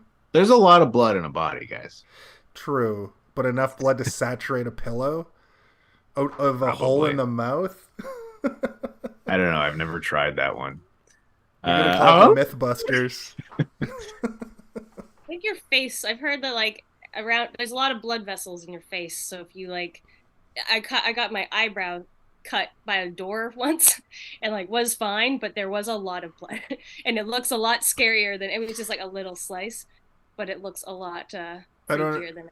I don't know if you guys watch professional wrestling ever, but when wrestlers get hit in the head, sometimes they'll do what's known as gigging or blading, and they'll take a little tiny blade and they'll go, and that's how you get the like pictures of Ric Flair in the 80s with a crimson mask, a full face of blood. You're absolutely right. It's very easy to make the face bleed, so that's why I was able to suspend disbelief a little bit. But saturate a pillow, okay. That's where I draw the line. I mean, murder balls. Jeez, Yeah. what is this? The nitpick hour? Sorry. It's a horror movie. We can't talk about how much we love the movie for 2.5 hours. We got So you have to be like, I cannot believe how much blood came out of that guy's lip. I mean, there's no main arteries in a lip. That's for sure. I would like to move to the next scene. Okay. Just so you know, that's going to pop up on screen, so. Excellent. But yes, go ahead. We can crop that, yeah. One second. Oh, maybe it didn't. Nice. What were we going to say, Steve? The next scene, which is... The next scene is we're back to the kids. I believe it's when the Kincaid catches up to them because he does a little, hey, dick nose or did you see this nose. Hey, did you see this one? That needle nose character, the cop who with the smiley face. He weirdly looks like David Arquette, right? A little bit, like from Scream. I was like, did they cast him because he kind of looks like David Arquette a little bit? He reminds me of... He looks like Dewey. He looks like David Arquette with like a stage nose on or something. Like he's wearing like prosthetics to make his face look different. I've thought for a minute because I saw Arquette in the credits at the beginning, but I didn't. It kind of just like phased over me. I was like, which Arquette is in this? And I didn't really like process it. And then when he showed up, I'm like, is this guy, did they just like get an Arquette to play a cop like the same exact way that they did in Scream? Like a shittier version? Yeah, I think his name, was he Norton? Norton, yeah. No. Is it Norton? Yeah, it is Norton, yeah. Yeah, because I think he was only in, he doesn't even have a picture on IMDb. He's been in like 10 things. So I don't think he was anybody. He has a face that I recognize from something, but it's just a different person. He was in something this year. Yeah. Big rude Jake pursuing the pearl of great price. Fuck. I don't know, man. That's crazy. It's crazy that people have these careers that are like, they do 7 movies. Like, you have to have a normal job to do that, right? Yeah, you don't get paid a lot of money if you're just like a bit part character. You get paid like, scale, which is like minimum wage, basically. You have to make like 100 movies a year to get residuals that will amount to anything. Yeah, and especially all the stuff that came out during this writer's strike that since Netflix came around, those residuals like basically dried up. You're not making any money. I could hear you in the other room, and yes, that cop does look like David Arquette. So right? I thought it was him. I had to look it up. I was like, oh, I thought it was him wearing like a weird funny nose for a minute. Yeah. And I was like, oh, his voice is completely different. Is he doing a voice? And I'm like, oh, it's just not him. A weird coincidence. Yeah. And then this is where we get the reveal of them wanting to be together or whatever. And then, we cut back after that to So where Chucky Tiffany gets thrown in the cage because he reveals that he wasn't going to ask her to marry him. Yes, this is all happening in one night, right? And they have their first sort of like lovers quarrel, which is like, Chucky, man, are you an idiot? Like, you can't just like keep it together for 5 minutes.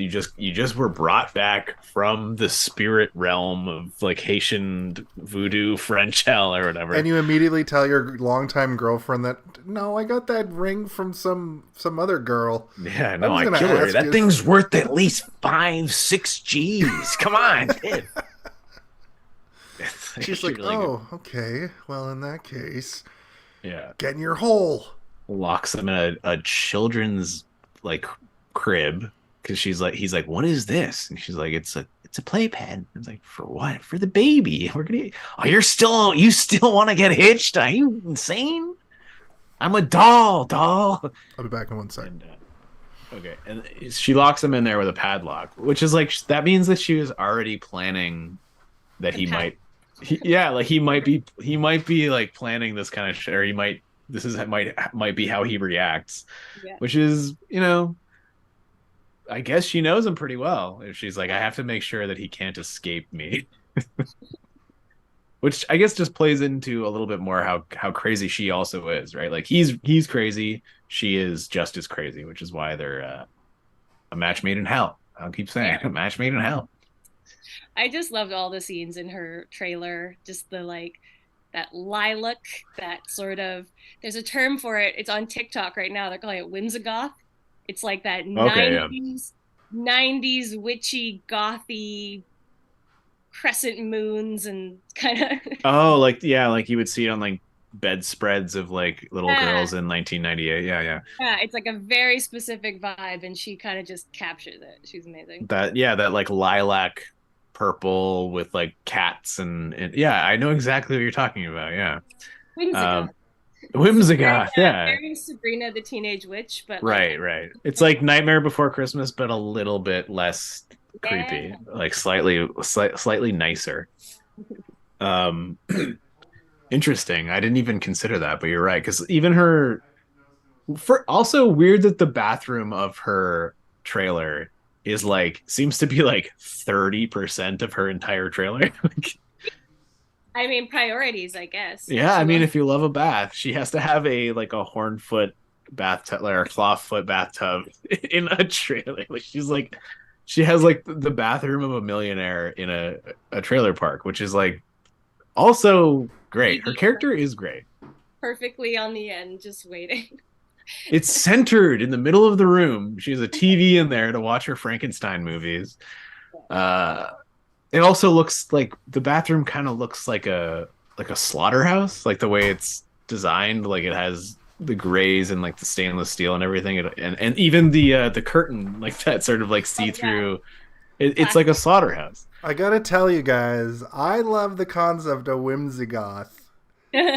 I just look up the hashtag and it's amazing. I'm going to. I'm obsessed with TikTok, as is Steve. Are we at the point where she's in the tub? Is that what you guys were talking about? We can get there, yeah. I wonder what's gonna happen. I want to do a little something here because we never get to use this sound, but I think this sound kind of applies here because it You know what Jason's red flag is that he explains sounds before he plays them. Son of a bitch. That's when they said the name of the movie in the movie. Okay, so they don't actually, but I think it's a little bit, it's my red flag, Steve, really. Hey, you just talked about TikTok trends or whatever, so that's true. I don't think they don't literally do a title drop in this, but I think it's great that she's watching Bride of Frankenstein and it's the end. It's like it kind of tells the rest of the movie in that like few minutes that they show on the TV, and then she becomes Bride of Chucky seconds later. Yeah, the I believe the producer of the movie, they had been working on like a Child's Play 4 forever, and they couldn't get it off the ground. And he was watching old movies or something, or he saw Bride of Frankenstein in some capacity, and he's like, what if Chucky has a bride? And he like took it to Mancini, and Mancini was like, holy fuck, that's amazing. Yes. And so like essentially the concept is based off of the movie, and like it was cool that they were able to put it in there as well without having to do like sort of a hokey knockoff there. But I think that those might be public domain at this point, where you can just put in some Frankenstein footage in a movie and you don't have to pay a dime. Yeah, but wouldn't it be Universal Pictures anyway? They own the rights to the monsters, but I think that there like are that you can show footage of those old black and white movies, as long as you're not making a new Frankenstein movie and using the same visual style of Frankenstein. I think you can get away with it. Right. I don't know though. Don't quote me on that. I'm not sure. I'm not a lawyer. He has all of his and I'm not a Frankenstein. Got his stitches all over his face like Frankenstein, and he is literally Frankenstein. Like she stitches him. I had forgotten about that. Her watching it, and I was like, and when she's stitching them together, I'm like, oh, it's like Frankenstein. Cool. This is like the Bride of Frankenstein. And then they showed the Bride of Frankenstein. I was like, okay, cool. I'm right. I was right. Yeah. They literally probably just were like, let's just make a Bride of Frankenstein with Chucky. I don't know why it hit me so hard when I realized that, though. While I was watching it, the same thing happened. I was like, oh, it's like Bride of Frankenstein. Oh, and he's like stitched together like Frankenstein, and it just like hit me with like a ton of bricks. That it's because you're getting better at movies, Jason. You're getting better at movies. I was bad at movies. You were horrible. You were terrible at movies. You're getting better at it though. I can't tell if you're kidding. You weren't ever horrible at them, but you're watching them on a different level now, man. Come on, Jason. Watch movies together. I'm the annoying one, like pointing out little things and like I can usually predict the end. And we were watching something recently, and he like called at the very end. He was like, "Well, I think it was a metaphor for this," and I was like, "Holy shit! I completely missed that." And you are 100% right. Yeah. You're getting so good. See, I was very proud. I'm good at TV, and I'm like that with TV, and TV's not as difficult, I know, but I was a TV person through all of these years of people being movie buffs, and I literally got into movies on this level in 2020. I was like, oh, we're in a pandemic, I'm going to go, and I'm just going to watch every movie I never watched, and now I've seen so many classics. And doing this show adds another layer where we're watching movies you wouldn't normally watch. Like it's kind of like But also, it seems like you paid attention to this movie a little bit harder than you do to other ones that we watch sometimes. So I loved this fucking stupid horror. Stupid. It's good. Lovely, it's good, man. Funny. I laughed out loud. Gory and yeah. Like even like my wife doesn't like gory and horror, and she like watched it with me for a while. Like she was like, "This isn't terrible." I thought about asking Tyler. He really doesn't like horror movies. He's just like, I'd rather not. I'm like, you really could handle this one. You'll do well. That's just it's more funny than anything. If you can handle something like The Boys or The Walking Dead, it's like it's on par with that level of like gore. Even The Boys is like The Boys brutal is, at there's times. some stuff in The Boys that's fucked. I'm like, ugh. I hear that Gen V is also like next level. So looking forward to breaking my brain again. I want to see a guy go in a guy's penis and explode. Moving on. Chucky spells bitch on a speaking spell. When it asks him to spell woman, that's. Yeah. I felt so like I felt like this like horrible like toxic masculinity like guilt trip on me for a minute. I was like, why is that so funny? It's funny because he is just like a giant piece of shit, right? And he's not doing that he's doing it for us, the audience, but like in the context of the movie, he's just like, he's doing that for himself. Exactly. He does it and then he laughs. Like, he does all of this for himself, which is so great. Yeah. He's such a piece of trash that like... Spell woman. Bitca. That is incorrect. Nah. Yeah, And he's just like, pauses it. he's just like He laughing. laughs like that over her too. Yeah. Yeah. And then Yeah. he uses the ring to cut out of the playpen that he's been locked in. And this is another one of those like wildly inconsistent moments of Chucky where you're like, he has crazy strength where he can like strangle people and stab people and break people's But he necks. can't just go like that and break the wood. But he can't just like punch the like flimsy wooden cage that he's inside of and break out. But you know, When like, he throws a knife, there is like people go flying. yeah. And like it's incredible. It's maybe there's like weird rules to his magic or something. Or it's like if he's punching you, it hurts, but he can't punch a wooden playpen. It must be magic. Must be magic, some kind of magic. And but this is she actually thwarts Chucky's advances to murder her. She boots him away, and when she boots him away, he falls into the TV. So she inadvertently like kills herself. Yeah. In that moment too. So it's like, why couldn't he just like overpower her if he's so strong but isn't strong? It's weird. I was just trying to relate to what you were saying. I am gonna say that like I can forgive all of any sort of weirdness that doesn't make sense in terms of like Chucky's strength and his stealth and her distraction. She's looking right at the door. It's not like the bathtub is turned the other way, you know, like she would see him coming in. But it's the most beautifully shot part of this entire movie. I fucking love it so much. I love the way like him walking like toward, and they have the full body puppet where his and like he has the knife and he comes in and like the way the rubber is kind of like moving over, or the latex curtain is moving over him.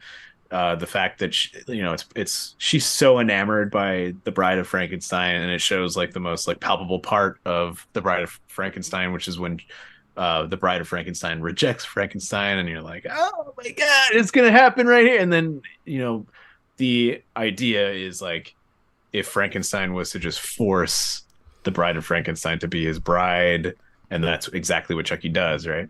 And I said it before, when he throws the TV in, she's being electrocuted, and she comes back, and there's just like this rain of these beautiful spherical bubbles with like that sort of that like soapy, gasoline-y sort of like all the different colors of the bubbles. Yeah, and there's something about it that like it's so visually stimulating and satisfying with Chucky like like while she's being electrocuted with he screams something for so long. That scene is Because keeps dying. She died for a really long time.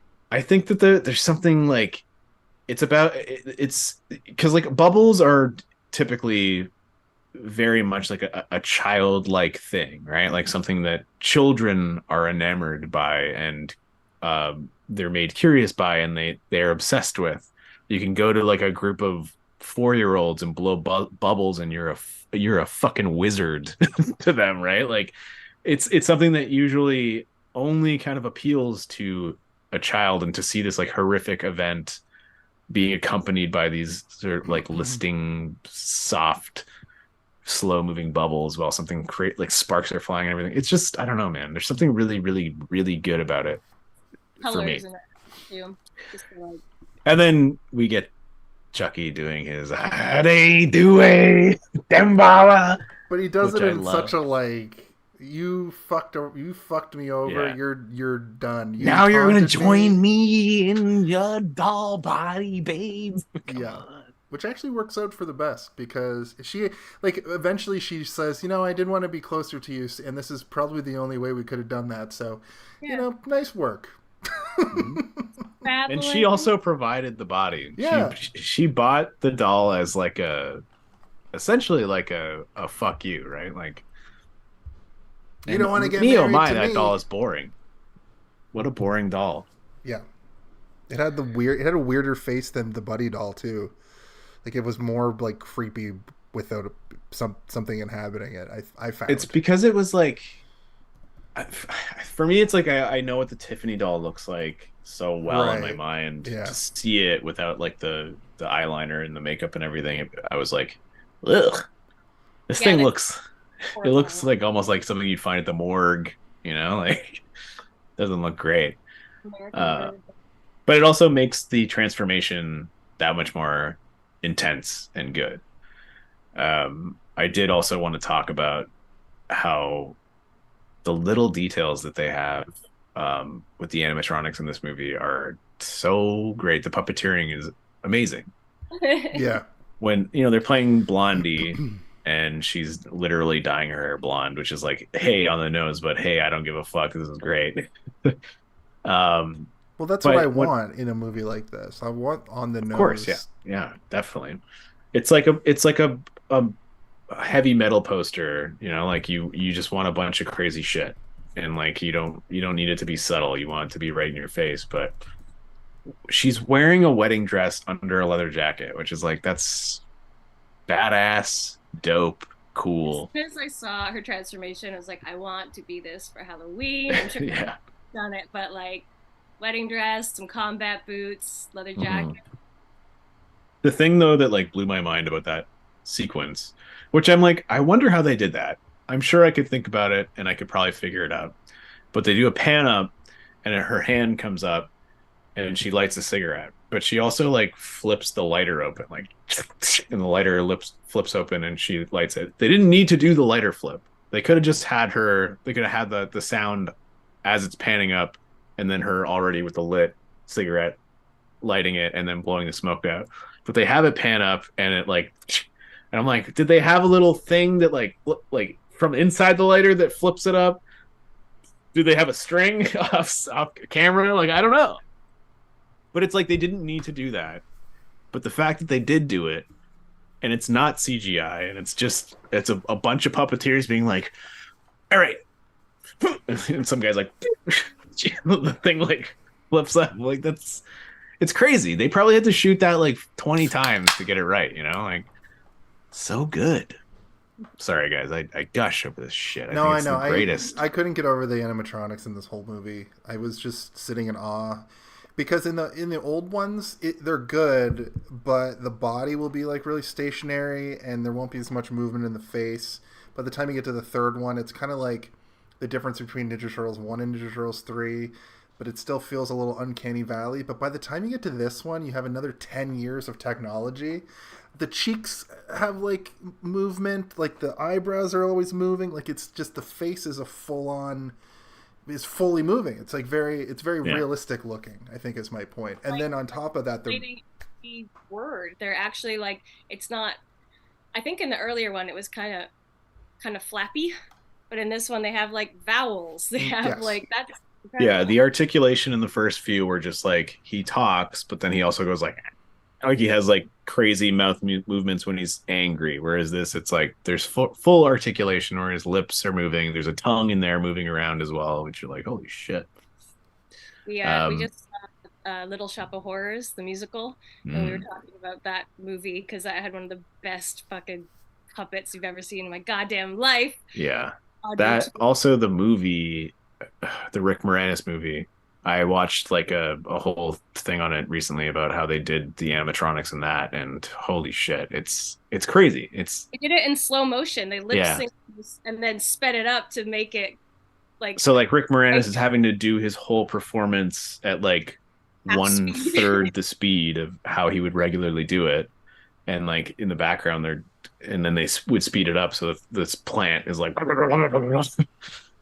good. crazy. But We it should do that movie. reminded me of that, the same way that it can kind of like purse its lips. Like they can Yeah. kind of do that as well.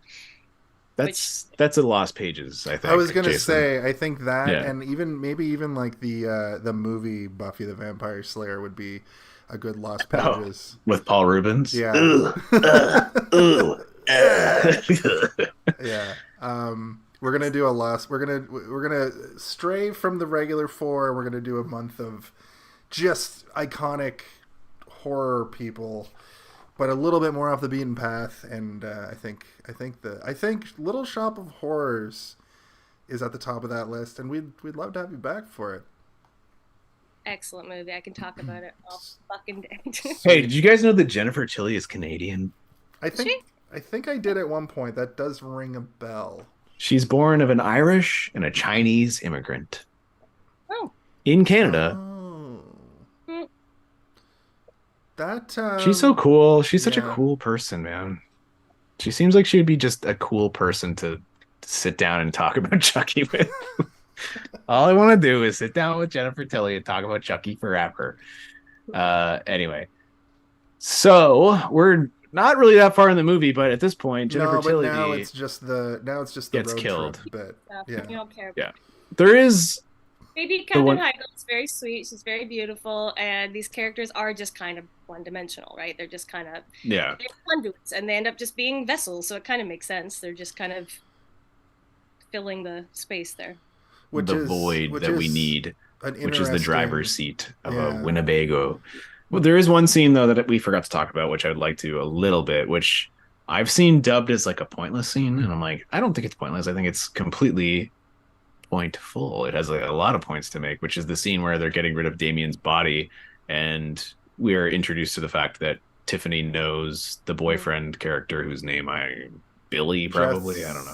I think it's Jesse. Sweet Yes, face. yes. Sweet face.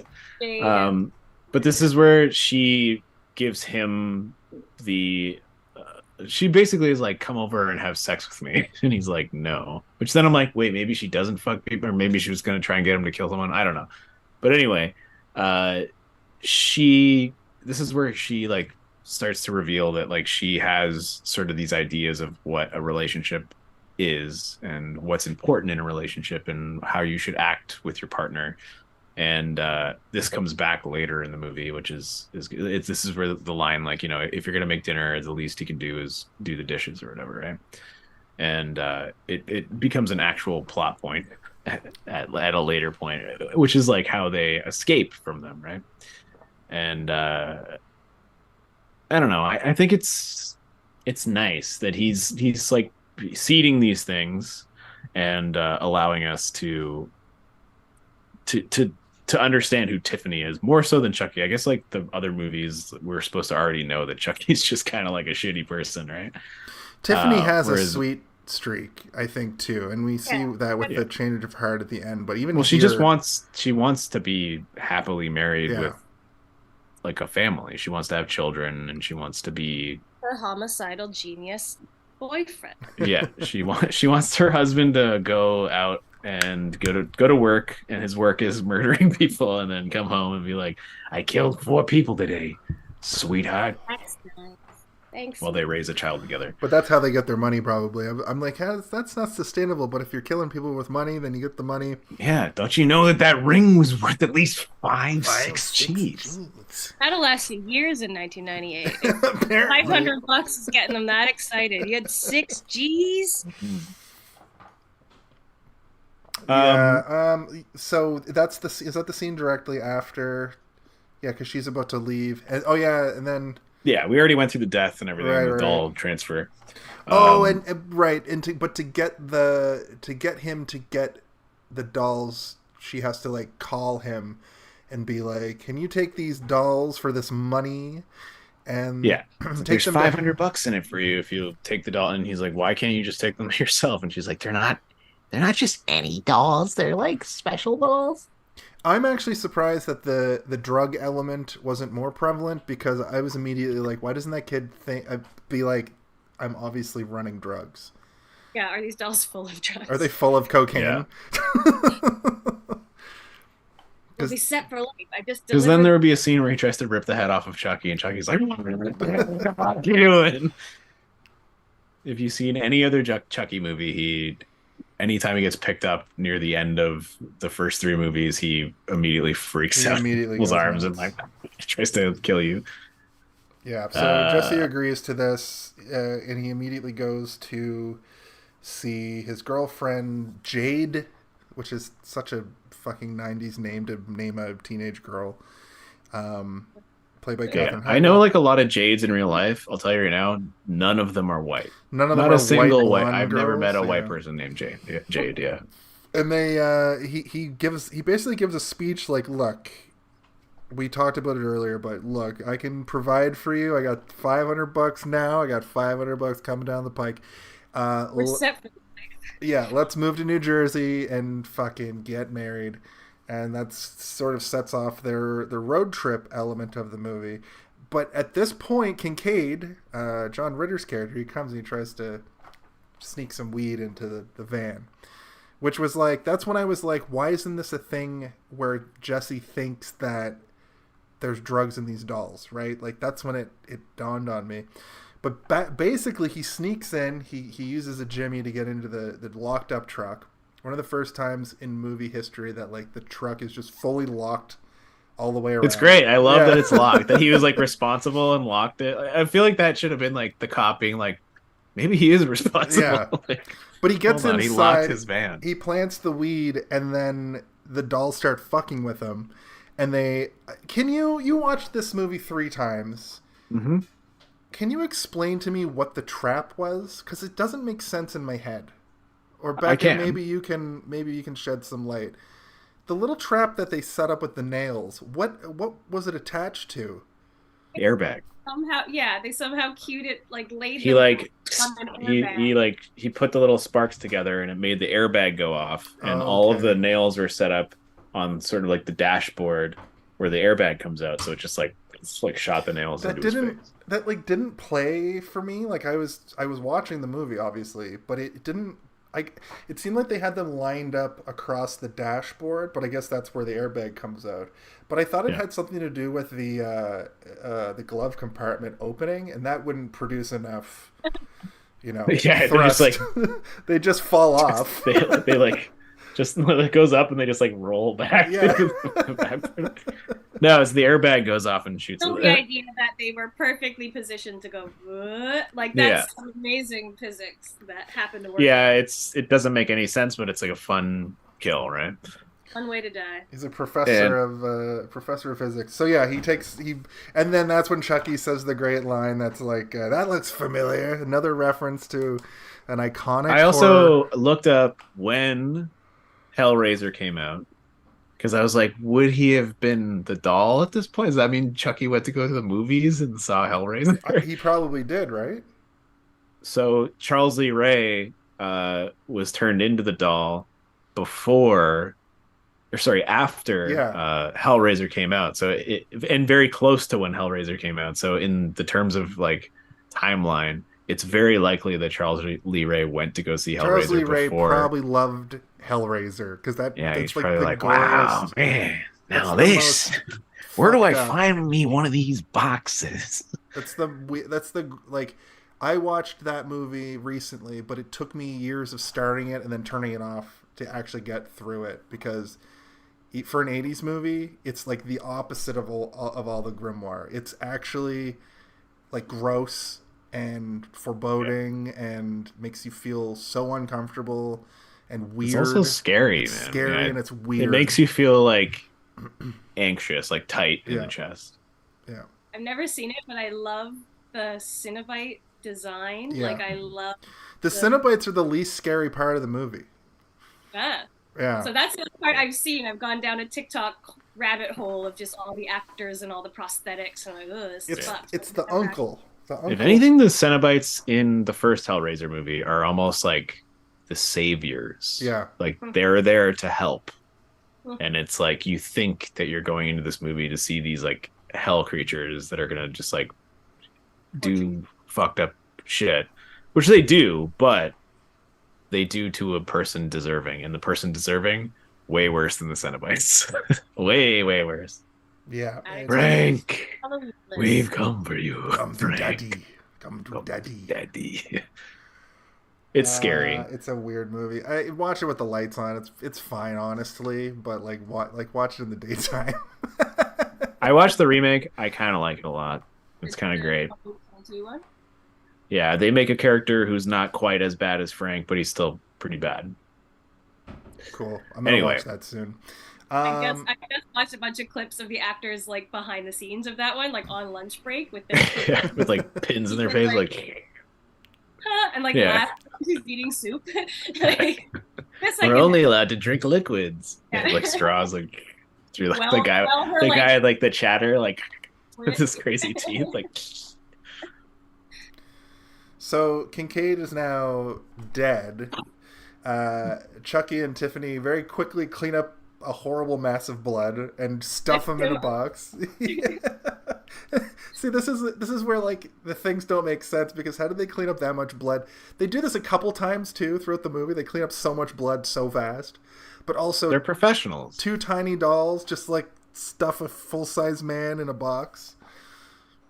This is where you're like, Chucky has strength, but maybe he doesn't weigh a lot, right? Like he's strong, but he's not like, you could kick him across a room, but at the same time, like he could punch you in your mouth and be like, your jaw will be broken. Could or something, be like you know? superhero, paranormal kind of stuff too, right? Like just suspend your disbelief knowing he's a ghost. He's a ghost inhabiting a doll. He's got superpowers. He has the strength of a full-grown man, but the weight of a tiny doll. Yeah, except for that time that he sat on that guy's face and suffocated him. He was bleeding through the pillow because he also like was wiggling for a long time, true. so maybe he's bleeding out. Well, he was also like handcuffed down. You know, he couldn't do anything. Maybe. But Chucky makes sure to grab that sweet, sweet sticky icky and put it in his little. Yeah, and they get high later. I love that. Yeah. Which is such a late '90s horror movie thing to do. Like have some dudes getting high. I guess we can fast forward to the part where they get pulled over by the deputy or whatever the fuck he is, and it's revealed that, you know, like obviously he's being bribed by the chief of police to follow them around all the time.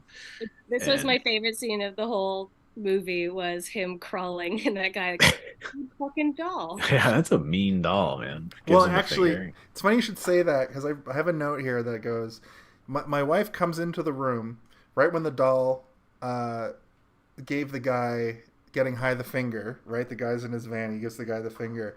And right before the guy says, rude doll, like almost right at the same time, Madison goes, rude doll. That was your wife. Yeah. That character. Rude fucking doll. Yeah. And then, Chucky blows up Needle Nose. That should be the tagline. Chucky, rude doll. doll. That's what the remake is called, Rude Doll. It's called Rude Doll. And Rihanna does a remix. It does a parody of Rude Boy. He's a rude doll. He's a really rude doll. This is also where we get the explosion of the car, but also where we see that he drops the lighter that the original first murder victim left behind, Bailey, and then later, subsequently, we realize that like, oh, his fingerprints on Chucky are Charles Lee Ray's fingertips. I assume they're like tiny. They'd be like, these are like tiny versions of his. They match, but they're very small. It's like so weird. There was one part of the explosion I don't know why this stuck out to me, but I really liked that when the car exploded, they showed where the debris landed. But if the seat goes right through a phone booth and just the phone booth just no, it's a tire. It's a tire. Yeah, I thought that was so unnecessary, but like so fun. Like it brings it almost into like action movie area. That's the Ronny Yu thing. Like Ronny Yu is like an action director, so like he in these scenes, like he has these crazy moments. Like, have you guys seen Freddy versus Jason? Either of you? Or I have a long time ago. Yeah. It turns into like a crazy action movie. Yeah, they have an action fight at the end, right? Like Freddy Krueger is like fighting like he's in a John Woo movie. And also Kelly Williams calls the guy an F-slur in that movie. Okay. Is Kelly Williams from TLC or whatever? From Destiny's Child, yeah. Destiny's Child. Well, you know what? Also, you know what he says to her in the movie? I forgot. He kills her and then he says, "I like dark meat." Yeah, right. Which is like, oh my god. Oh. Yeah, so they both throw back and forth some things that you should probably not say anymore. Ugh. That's fucked. Problematic. There's going to be a year where we don't have either Jason or Freddy, and we have to do that movie. So I like that movie, not because of those two moments, but because of the fact that it's two iconic monsters fighting each other. I want like a Super Smash Brothers movie to be made of all of the best of all the monsters around. Jason does a bunch of his iconic kills, like he bends somebody backwards in a like a futon or like a a bed, a cot. No, he just folds the bed in Or half. he It's not a folds- futon. But Yeah, he also it's just a sorry, regular cot, bed. Yeah, but he also does the thing where he like bashes somebody against the wall, against a tree while they're in a sleeping bag, which I always thought was so funny for some reason. Not in Freddy versus Jason. That does not happen. That in Freddy doesn't versus happen in Jason. that one. It happens in Jason X. Is Jason X okay? Because it's in like a holodeck thing, right? Yeah. Yeah. So okay. Jason X, the space The one. space one. Yeah. Okay. I don't know. I've never seen. Anyway, This is- Ronny Yu, the director of this movie, also directed Jason versus Freddy. So he has in that movie he goes like full action at the end where like Freddy Krueger is like fighting like he's in like a martial arts movie. Like he's like grabbing Jason and like scissor kicking him in the face and stuff. It's pretty great. But in this moment in particular, and the car chase, you can see that he is very much an action director. Like he knows the practicality and like what to do. But yeah, moments where a tire flies through he's like, I can just imagine him on set being like, what are we doing with this phone booth? It's like Load it. Everyone Looks at that explosion and looks at those two teenagers and goes, "You! yeah. It must have been you coming out of the grocery store with your bags." Yeah, you said you wanted him to get vaporized. Now this sequence, and then the next sequence when they're at the the marriage place. In a normal movie, they would fill out this time with a bunch of nonsense. And we've seen this time and time again where you take a perfectly good 90-minute, what should be a 90-minute movie, and you just jam in 30 minutes of like nonsense. What I love is we get right from them doing this, and Katherine Heigl even comes in and she's like, "We gotta go. We just gotta go. Let's go." Get the fuck outta here. And then they move on to the next thing. We don't have the expository. They don't have expository. Thank you. I think so. They don't have a bunch of expository dialogue here that just like blah blah blah blah blah blah blah, explaining what's going on, explaining what's happened up till now. She's just like, "Let's go," and then the next time we come back to this crew, they're just getting married. Like it just shows them getting married. It's not like no. There's a scene where they both accuse each other of murdering the cop. Between that, yeah, but even that, it's like short, right? It's very short, yeah. That because when they were getting married, I remember being like, "This priest should stop it. She looks really upset." Yeah. Like he's just like, "I don't care. I'm getting paid." He's just like motoring. And here's your casino chips. Yeah, I'm like both these people do not look happy to be here, and you're just going to.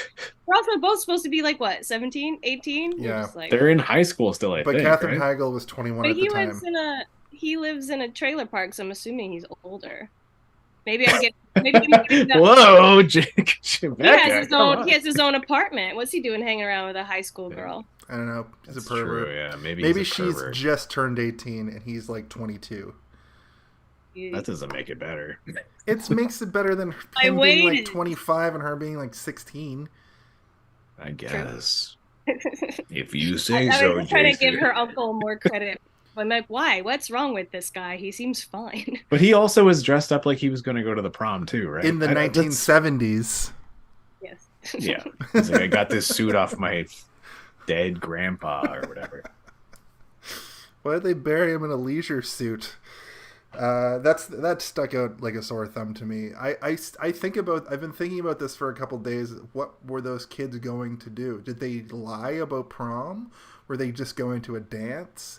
In the States, I assume they were going to go to prom. I don't know. Like they don't explain it, which I kind of like. Like they actually don't even explain that that's her uncle until like halfway through. I'm like, who is this cop that is obsessed with this girl? And that's kind of what they I'm do. saying. I think that she calls him uncle whatever. Like it's not at the beginning, but yeah. I was just kind of like, okay, so this chief of police lives in a fucking mansion. Like what the hell? That was the main thing that was on my brain. I was like, how can he afford this house? Is it generational wealth? Probably. Has like he come from like a long line of police chief? That's kind of what I'm saying though. Like they don't take all this time to like dwell on these moments. They just like, but you don't need to, that's right? Our uncle. Let's get to Chucky. Point, we want to see Chucky do Chucky things. And he dies so quickly. I mean, he doesn't die. He gets nail faced really fast, and then he gets driven around for a while, And then the gay best friend finds him dead, and he shows up to try and help. I did like the fact that he's friends with both of them. Like they both called him. I So I'm liked like, the character. I was really sad when he got exploded. yeah. I was also sad that like he immediately. I mean, like obviously, if you had two people arguing in front of you about which one was a killer, and then you 5 seconds later find a corpse, you'd be like, oh god, one of them is a killer, and I don't know which one, and maybe they're both killers. I don't know. And even the dialogue at that point, like they made the couple seem like they would be serial killers who were just like playing it off like they didn't do it. The tone shifts there. Before we get to that though, there is a fun little scene where Chucky's just going through the music on the radio, and he's like, "This all sucks." And he gets to White Zombie, and he's like, "Now this is something I can rock to." And the little doll's arm goes up and starts going like this. Yeah. Yeah. I thought that was fantastic because like Chucky's like weirdly cute when he's not talking or has like mashed up. Well, face. yeah, he's a little cute doll. Yeah. But then he's like, "Bitch," and you're like, "What?" Yeah. He's a good guy. He's a buddy doll. He's your buddy. I'm your best friend. I'm your friend till the end. I'm your friend till the end. Andy.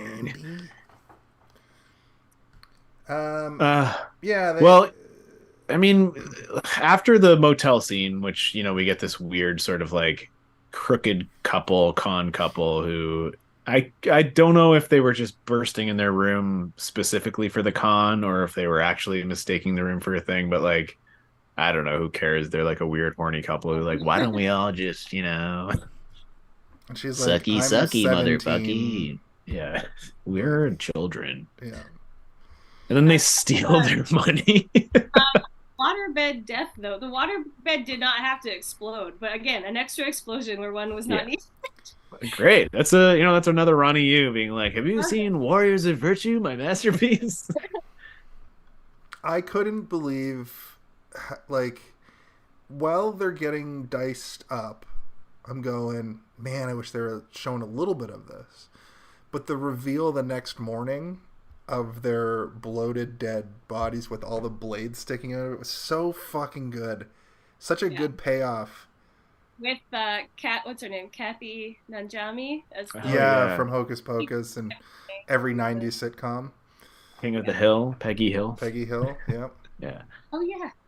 I like the finger just being conveniently right there when like he asks her to marry him and he can't get the ring off and he's like, yeah, here you go. So good. Interestingly, the woman who was playing the con woman is still working and has been in 70 things, including Star Trek Discovery, several episodes. She plays space con woman where she just murders. Everything involves a waterbed and some sort of honeymoon con. That's interesting. Also, the male con man, looked a lot like the Bailey guy from the beginning, and I was like, is he doing double duty, like in dual roles over here? This guy's got two paychecks. Yeah, like in a musical. Generic white people, they all like the same. Yeah, it happens. It's true. Yeah, handsome white dudes. Yeah, if you're a handsome white McDermott man with blonde hair, Timothy then Oliphant you look are the same. You're the same man. It's not a very diverse cast. No. I don't think there's any people of color in this movie except for the maid. At all, yeah. The maid was not. The maid is also white. No, she's Peggy Hill. Yeah, but Najami. I have a little spice. Yeah. Okay, sorry. She looks white. Okay, that sounds white. That's true. Her name's White, she's Kathy. European. I think she's like she's Indian, Greek. Or Greek. Yeah. Ooh. Oh, no, wait, no. I'm Italian. Okay. I'm Italian. I hate to break it to you. Okay, you're widely considered to be. Anyway, that said, so that kind of covers that bit, right? Like, was there anything else you guys wanted Not a lot to say, but a good scene. Good scene. Yeah, I love that. Jumped ahead with the puppet sex because it was so hilarious. No, the puppet sex is good. When they started, just like well, you know. I was like, no, they're not. No, they're not. And then it was just a shadow. I also am like, is it implied that they had sex on top of the corpses of those people? Because it shows them in the bed, like from like a low angle. Yeah. It shows the bed, and then it shows the shadow. So I'm like, are they literally on top of this like bisected corpses of these people? Possibly. Yes. I hope so. I mean, they're crazy. Those two dolls, they're crazy. You know, here's what I think. Here's what is this gonna be a gosh. I'll be right back. Theories. Yeah, we have a Jason's Theory Corner. I'm just because I wanted to use the sound. There is a longer Jason's Theory Corner that I won't put you through. But I'm going to agree. I'm going to say that the way that it looks makes it seem like they might be up on a mantle. But I think that it's just it's projecting the shadow onto a mantle to trick your brain into thinking that. But I think Steve's right. I think they were having sex on the pile of corpses that were the two people. I think that's going to be my headcanon. I buy it. Yeah. But what's great about that scene is as it's happening and the blood starts, like the water and the blood start rushing, it's like lapping like on the shore, like on a shore in a weird way. But you have to remember that have you ever been on a waterbed? Long time ago. My parents had a waterbed when I was a kid, and I remember they'd have to like empty them and refill them every couple of years because it's like standing water. Fucking nasty. Yes, and it was disgusting, but that's a shit ton of water, so it fully makes sense. And does it explode if left untreated? Yeah, to the point that they would get holes, and there would just be a stream of water that would be like a foot tall. Oh my God. Yeah, so they're under. You're talking about waterbeds? Yeah. Have you ever been on a waterbed? Yeah, I don't like it. They're pretty awful. Did your parents have a waterbed when you were a kid? No.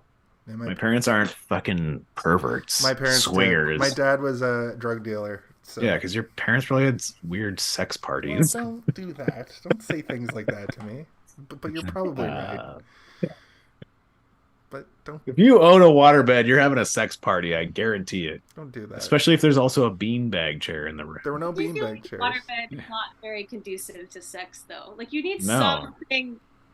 Yeah. Press against, but something firm. Yeah.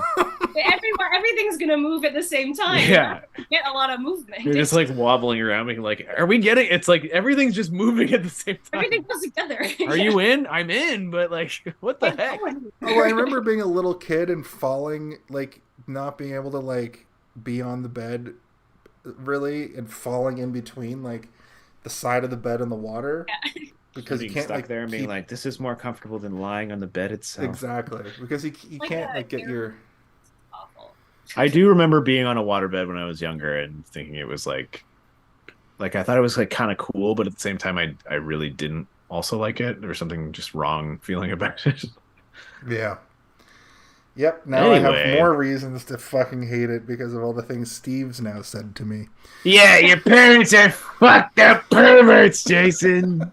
They made you on a waterbed. That's probably true. I was made in a van. Okay, I was made in a van, not in but it was on the way back home from the waterbed store. It was in the back of the van. Son of a bitch. Van and a waterbed. Nothing's moving anywhere. You're just. Yeah. All right, let's take a sprint to the end here because we don't really need. Yeah, I mean we're over time. We're over time a bit now, but that's fine. We started 15 minutes late. I just want to point out that right before he asks her to marry him, there's like a finger on the ground with the ring on it, so we get a nice moment. Then they sully that with disgusting sex. But yeah, that's pretty much that. And then another one of those, like, they don't explain how they get into the RV. They just smash cut to the RV. They say like, we got to get another car because this one's hot. Also, great action sequence when the van door opens up and Chucky just has a hostage and the cop's like, what? And then he like shoots. Okay. he shoots through the headlight, and the car just like explode. Like it's another Ronny Yu action moment, man. It's like a John Woo moment, you know? Or the bit when the humans kind of make eye contact and at the same time, like he boots him out the door and she kicks her out into the oven, or I don't know what she got kicked into. It was the oven. But, yeah. And then the whole trailer just goes like that was a real trailer they just threw off the bridge. I interpreted I interpreted Tiffany getting like double burnt. That's why she was in so much pain. Like she got thrown into an oven that was probably turned on because they had just finished baking cookies, and then the thing crashed and exploded. So this is a movie based on my metric. There's a car chase and an explosion. Because there's that part where they pull over. The gay dude, what's his name, like Dave or something? He catches up with them at the parlor. And his name was Gay Dude? Holy shit. Dave. Oh, sorry. I read that wrong. Gave. No, he like catches up to them and he's like, "You guys aren't killers." And they're like, "No, we're not." And then he finds dead John Ritter and then he's like, "You guys are the killers." And he pulls John Ritter's gun, and that's how the gun gets like introduced at this point. And No. Oh, does Chucky already have a gun at that point? Tiffany has a gun. She has the a little gun that she has in the picture on your screen. Anyway, that's how the second gun gets introduced, I guess. So they're both gun wielding. Anyway, they step out, and after Dave gets vaporized by the truck, the police see the commotion, and then we get a bit of a chase. And that's how it's great though, because this is the moment also where like the two of them are like, "What the fuck is going on?" Yes. Like, how is this possible that everything is just happening to us over and over and over again? And then they look over and the two dolls are like, yeah. Because Because we know the dolls are alive, obviously, but they don't know what's going on, and then it just gets revealed. I love how Chucky just reveals himself, and people are like, "What am I? I can't even wrap my head around what I'm witnessing right now." It's always my favorite. And they like give them the brief synopsis, being like, "Drive now. I'll explain later." Yeah. It's like, okay. And she's like, "Okay, it's a long story." And then, that's where we get the line that we talked about earlier. But yeah, it is a good little, and it's funny. It's a funny moment because the audience have been sitting here the whole time being like, these dolls are alive. It's fun. Like they keep doing little weird things, kooky things. And these two teenagers are like, why do people keep dying around us? Are we haunted? The answer is yes. Haunted by two little haunted dolls. Haunted dolls. So the her makeover and she has her tied up and she gets her like, "Oh, you're gonna look great." Does her hair like perfectly poofed and like and puts the little beauty mark on her lip. There was one bit when they're like shortly after that, and in the trailer, she brings them the Swedish meatballs, and it's when they decide to kind of get them to turn on them. She's carrying a plate of cookies, and she's kind of like holding it sideways. Yeah, like everything's glued to the plate. Clearly, thank you. Listen, they only had $27 million or whatever to make this movie. But yeah, it was pretty ingenious to get them to like turn on each other because they know that she's like a traditionalist and he's a misogynist. Yeah. So yeah, then she's also sort of anti-feminist though. Like that's true. She wants to like serve her man and whatever. Yeah. Did you guys? I had this moment when they did nothing wrong. When the RV flipped, I looked at the time left in the movie and I could not believe there were only 15 minutes left. I could not believe it. I was like, how are they going to wrap this up? And they wrap it up pretty friggin' good. With a shovel fight. Yeah. It's great. Love it. Because they crash and they just happen to be at the cemetery. They made it. They do everything in the last 15 minutes. It's so good. Like they have like a hostage standoff. They have a hostage exchange. They have an exchange of hearts. They have an exchange of philosophy between the humans and the dolls. Tiffany has an entire change of heart in terms of like what her perspective is, and this is where I'm like, oh, so she's now fully realized as a character. She knows what she needs and wants, and she realizes that like we need to be dead. Like we are not supposed to be alive, and we weren't supposed to be alive. And it's not that she's just thinking that because she's a doll now. she realizes that like everything that she's loved about him is horrifyingly evil, and she sees these two kids in love and like is like, that's what I want, but I can't have that because I can only love someone like Chucky, and Chucky is a bad guy. Like, he's an actual villain, like he's a horrifying villain, so they both deserve to be dead, and it's great. I mean, if we want to walk through it, it's like they crash the RV using he uses smart tactics, and then she picks up on what he's doing, and they utilize it together, right? Because like he uses he relays the stuff that Tiffany said to him earlier to her, his girlfriend, and then they both agree like, yeah, that's how it should work. We should be a team. We should be a partnership. That's how it should work. No one tells Chucky about this, but they both know, and Tiffany knows, and they use that against her, right? That's why I brought it up earlier. I was like, I think it's important we talk about this because it's like, that's the whole reason that the end of the movie happens is because of that.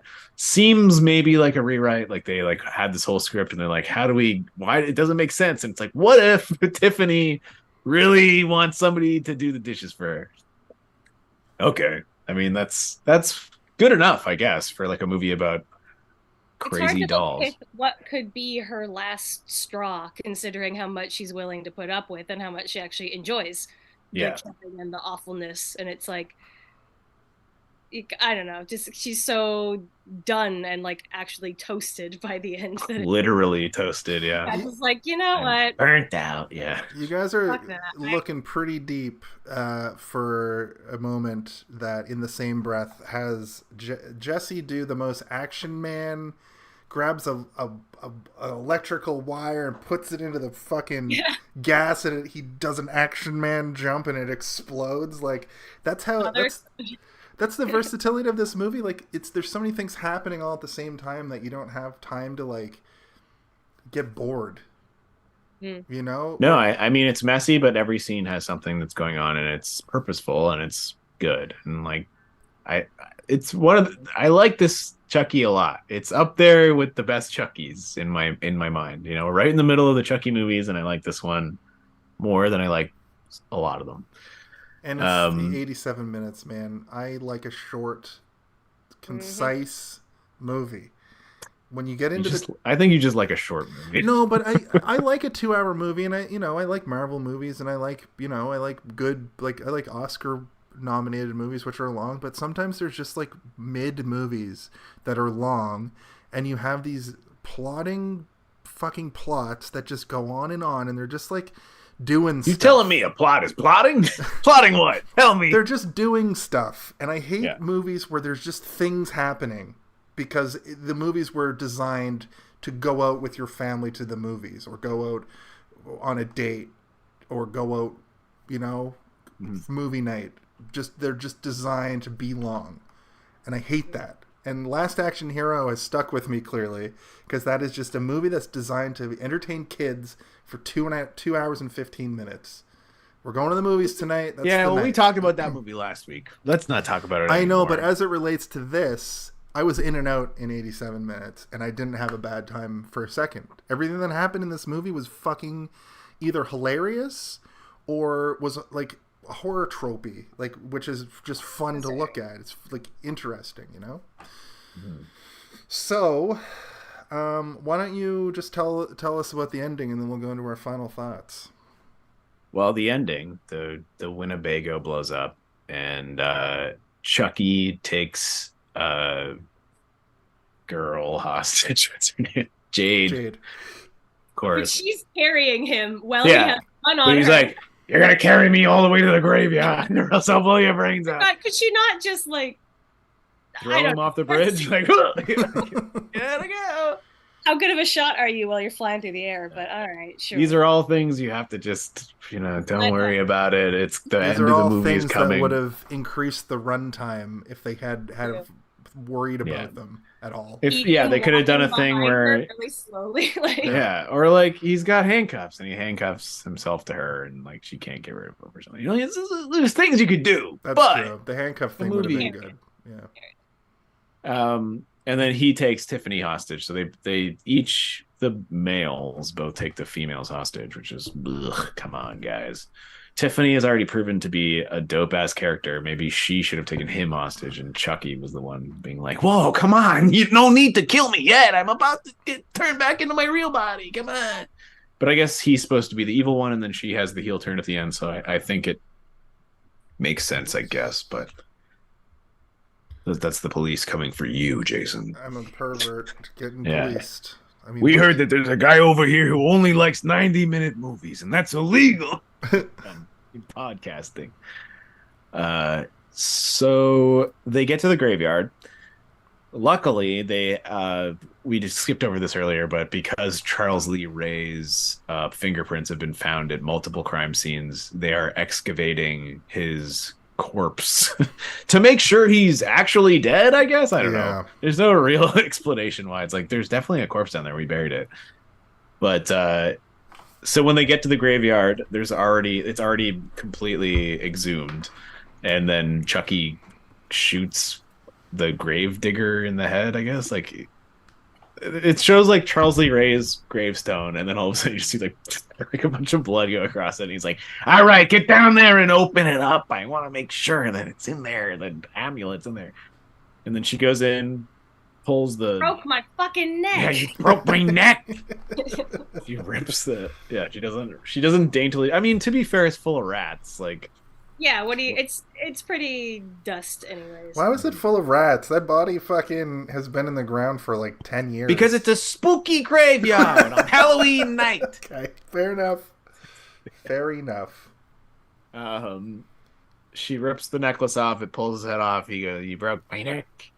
And so they have the amulet now, which also makes no sense if you think back to the lore of Why would they Chucky bury in him general. with a fucking in the clothes he was dyed in? Well, also he's In a coffin. been trying to put himself into the body in other movies without the amulet. So Right. like this movie has just decided you need the amulet to do Yep. it. I think the first movie he needed the amulet, the second one he didn't, third one he didn't. This one he's like, the reason it didn't work as fast last time, we want to make sure it's a real snip snap, you know what I mean? So I'm sorry if you guys hate this Chucky impression, I'll stop doing No, it. I love it. It's almost fantastic. Jack Nicholson-esque, so it's That's kind of what he's doing. it is. So, Pretty sure. They get the amulet, and then Jesse shows up with Tiffany, and they do a hostage exchange, doll for doll, I guess you could say. And they have an exchange look, and Tiffany's already kind of defeated, right? She's burnt literally and emotionally, and it's where she realizes, like, no, we can't do this. And then there's a bit of battle that happens. He throws a knife at him to slow him down. They tie them together, and he's like, all right, Yeah. everybody over here, we need to I thought the kid was dead at that point. He really he got a Yeah, knife they just in the slowed back, him down. a Yeah, big no, knife too. Right in the spine too. Yeah. He's tough. He's young. He'll be okay. Yeah, he's fine. Doesn't even go to the hospital after the end of the movie. They just Yeah. leave it in the bushes. But then we get our. I was glad to see that they did do like the Ade Due Dembala, and like the clouds Lightning. start to come. Like, because in the other movies, Becca, That it's happens very in like all of them, yeah. it's like very Ghostbustery though, where it's like clearly sort of like composited in and everything, and like it looks great, and like they sort of did it in this With one. the I'm sky like, swirls purple. Yeah. yeah. And Tiffany betrays Chucky. Chucky gets mad. They escape, and they fight each other, and then both dolls get killed. Or no, wait. Tiffany gets killed, and then Chucky gets knocked into the grave. And then the cop who's been hunting them the whole time shows up. He's like, freeze! And she puts her gun down. And then he comes up, and Chucky's like, let me out of here! I need to get out of here! And like the cop's like, what the fuck is going on here? There's a doll in the grave. And like it is very comedic. Well, at the same time, like, you can put yourself in the shoes of that old man being like, I've been on the force for 60 years and I ain't never seen a doll trying to get out of a grave before. But I also love that he's like, freeze, put the gun down. She's like, oh, okay. And then as soon as he gets close, she just takes his gun. She grabs his gun, like, oh god. He's like, all right, I don't know. I guess. Whoa, I only have one. I mean, she's not pointing it at me. And then she shoots him, right? Yeah. And then he dies. And then the cop says, like, no one's gonna believe this, so why don't you guys just get the frick out You of here? guys go home and stay there, but you guys Yeah. can go. And you expect them to like get into a vehicle and drive away, but no, they run into a field. Like they just go Yeah. in a direction, which is like they are not in a they're in several states over. How are they? But they also don't have a vehicle. Where are they gonna get a vehicle from? I don't know. That's a He- good he point. Their gets on his Winnebago little- blew up. He gets on his radio and he's like, yeah, I found the kids, but they didn't do it. They didn't do They it. didn't do it. Yeah, I guess I can't explain it, but they didn't do it. Okay. Okay. The Well, end. and And he then you takes think, 20 minutes to poke the doll. He goes on for so long going like, all the Chucky movies kind of end like that, though, so far, where it's just the kids getting tormented. Like, they just kind of leave. I know that Andy ends up in, like a psychiatric care, but at the end of them, it's kind of like with Friday the 13th as well, where, like, she just leaves and they don't really explain it. It's kind of leave. It's the good guys just kind of now leave, and now we set up the sequel. Right. which was the most horrifying part of the whole movie, Yeah. honestly. That And is like the most sequely set up thing of all the Chucky movies. The other ones, they all end as though it could be the end. Yeah, Chucky But gets this one is the- obliterated by fire or melted or Yeah. cut up into a billion pieces. Yeah. This one is like, no. There's a seed. A seed of Chucky. it looked like the chest buster. Yeah, A little, Yeah. like It goopy. does look like an alien, yeah. that was probably on purpose based on the track record of this film so far. When he was poking her too, I was like, "Oh, is she just gonna come back and like just scare him and just be Yeah. like, oh, I'm not dead?" And then she started like, I had forgotten that No. this is where they introduced the seed. I was like, oh yeah, I forgot. Like I totally had forgotten that. I thought she was just gonna like kill him, like, you know, any kind of jump scare horror movie. And it's like, no. She gives birth, which also suggests that these dolls give birth within days Yeah, their after being gestation impregnated. period is Wait, Yeah, literally a they day. had sex once. yeah. They had sex last night. Yeah. It's like the Twilight baby. It's Yeah. born like immediately. And it just I am imprinted interested on that whole thing. to revisit Seed and understand how much time passes between. Spring Grimoire in like May. Yeah. Or that's your You guys birthday? ever want to do the Twilight franchise? I'd be so into that. We're talking about Demon Spawn. So they did like an animatronic or like a puppet baby. I don't know if you've seen any of them, but she ends up having a horrifying looking baby. I have seen it. I've seen yeah. the baby in the And so cradle, the baby's yeah. name is it's Renesmee, like- but they nicknamed the puppet Chuck Esme because it looked like Chucky. Chucky. Yeah. Yeah. And they have it in like a case, and it's the most horrific thing you've ever That was seen. another thing where it was like an animatronic that was just like overly CGI'd over top of it too, right? Yeah. They had to, or they were going to give their 14-year-old viewers Nightmares. Instead, they just made everybody be like, Ooh, why does it look like Cats? And Cats I don't doesn't like even this come out baby. for 10 years. because the baby's like, it looks like too like it's too aware of what's happening. You know, it's not Yeah. like. That's what it's supposed to be. In the books, it's supposed to be born with a full set of teeth and like Oh, really God. smart and being like, "Hello, like- I've been born." Oh, looks like Hello, a British I'm baby. born. I have a lot of thoughts about those movies. That might be. That's not really a like. Hey, most people have seen the Twilight movies. Is the thing. We'll give it a few years. If we ever do it, though, yeah, while. I'd like to talk Yeah. about those movies because I've only seen the first one. But the baseball scene, anyway. I guess this has been another episode. We could go into our final thoughts now. Becca, you were saying that you got a hard out at 8.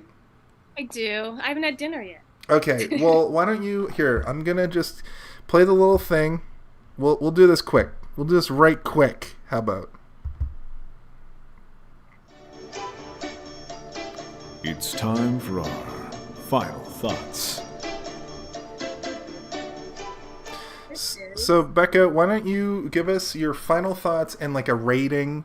We got rid of the what went well even better, but if you want to just give a little funny rating out of 5 or just abstract, whatever you want to do, You go So first. distracted. So what was that soundbite? That's from not is it Jeopardy or Wheel of Fortune? Nope. No, I know it. You're so close.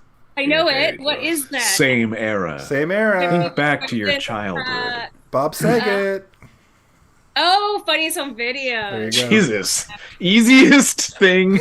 Well, you should have been like, it's funny that you're not getting this. Well- I would pay you $10,000 if you But did as soon as you played that, I was just like, oh my god, I just felt that in my soul. Where is this from? I would rate this out of 5. What are we rating? Whatever you want. And also, like your final thoughts, just kind of in summation. 5 demon babies out of 5, I guess. It was thoroughly enjoyable, silly, slashy romp, and like a tight 87 minutes you said. So tight. When I loaded it, I was like, fuck yeah, nice quick little especially because coming into like the 4th one, having not seen, I was like, if it's long, there's gonna be all this lore Exactly. and shit I'm not gonna care about. So I loved that I could come in blind, or having only seen the first. I loved that it was quick. I loved all the kind of surprising stacked cast and excessive explosions and wonderful animatronics and excellent one-liners. I enjoyed it. That's great. Well, it probably won't scare you. I think I probably could have handled it when I watched it, or if I had watched it when it came out, I probably would have been okay. But I'm happy I saved it for now. All right. And you give it 5 demon babies out of 5? 5 demon babies out of 5. Tremendous. Becca Friesen, everybody. Thank you for coming. We're going to do our final thoughts. If you need to hop off, that's perfectly fine. Yeah, I got 5 minutes. Cool. I want to hear your final thoughts. I think Steven liked it. I'll go next just because mine's going to be quicker than Steve's. Great little horror comedy thriller thing. It's kind of a road trip movie, which is great. It felt very 90s, but this benefits it after the last time we saw Chucky. It was 1991 and very much still had a 90s, 80s feel. The soundtrack is a real highlight here. Lots of great tunes from the late 90s, including Slayer, Coal Chamber, Bruce Dickinson of Iron Maiden, Static X, Monster Magnet, Rob Zombie, White Zombie, both in the same film. Crazy. Well, I could say it's scary.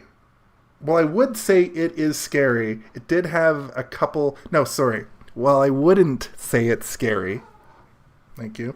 It did have a couple moments of suspense and foreboding, and maybe even a couple of decent jump scares. The animatronics are really good this time around, and even though it was 1998, the height of dated CGI, which we talked about a little bit, there are only a few instances where it is obvious, with the director opting for mostly practical effects. And some great gags as well. There's some really fun sight gags, like good comedy, just like good comedy moments. Solid 3 out of 5, I would say. Definitely a great entry into the Grimoire. And I give this movie, I'll be back! I always come back! But dying is a bitch! Wow. Oh, is it my turn Steve, it's now? your turn now. Do you not So- get applause for yourself? No, I don't. Okay. Well, I don't normally do this, but Jason Phillips, everybody.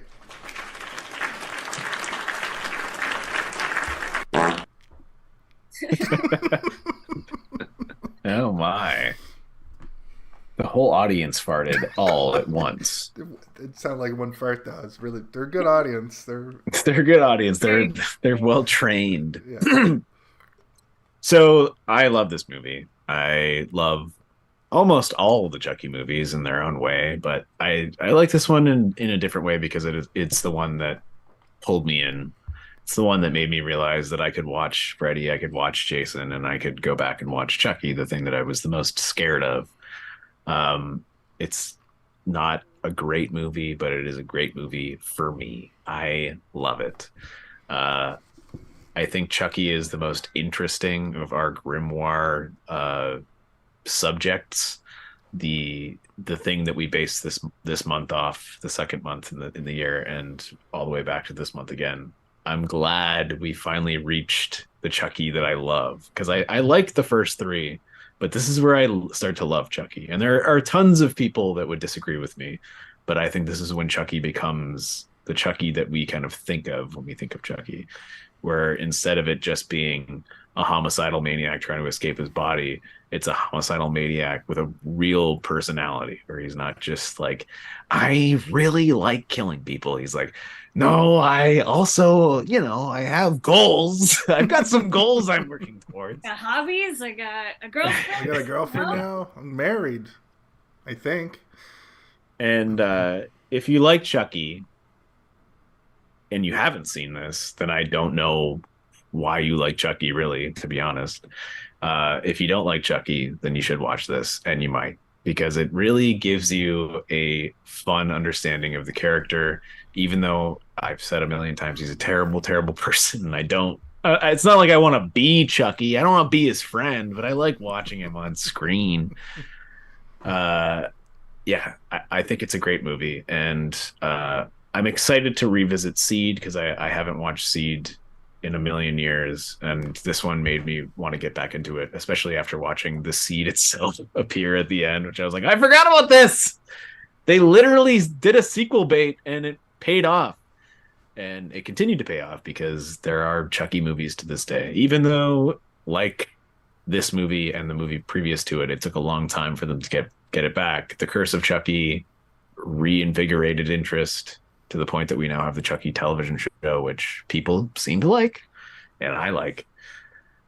So when it comes down to it, I think that I have to give this movie an Ade Due Dembala.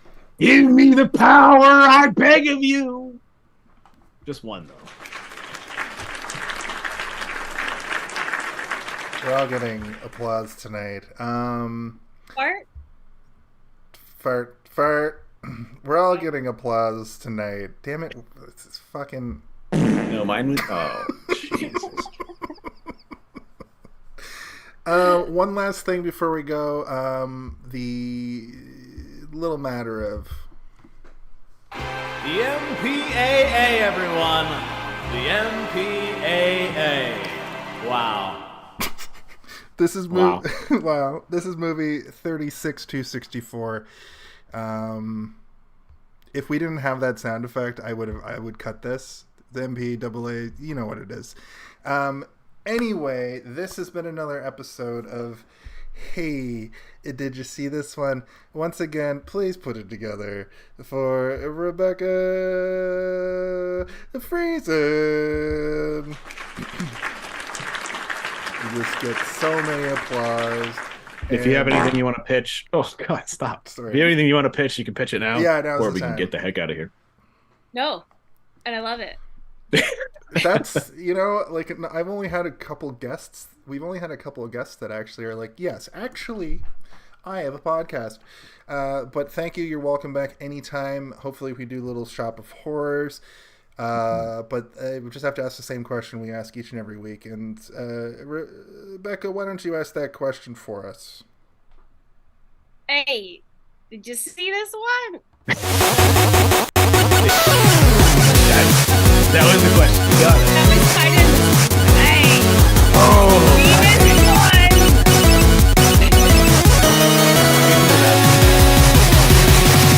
I've gotten it wrong. Okay.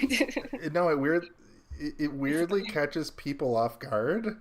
It's like, that's the name of the show. I don't know. It's the way I say it, I know. Yeah. Anyway. Well, thank you for having me. No, I do got a boogie, but this was super fun.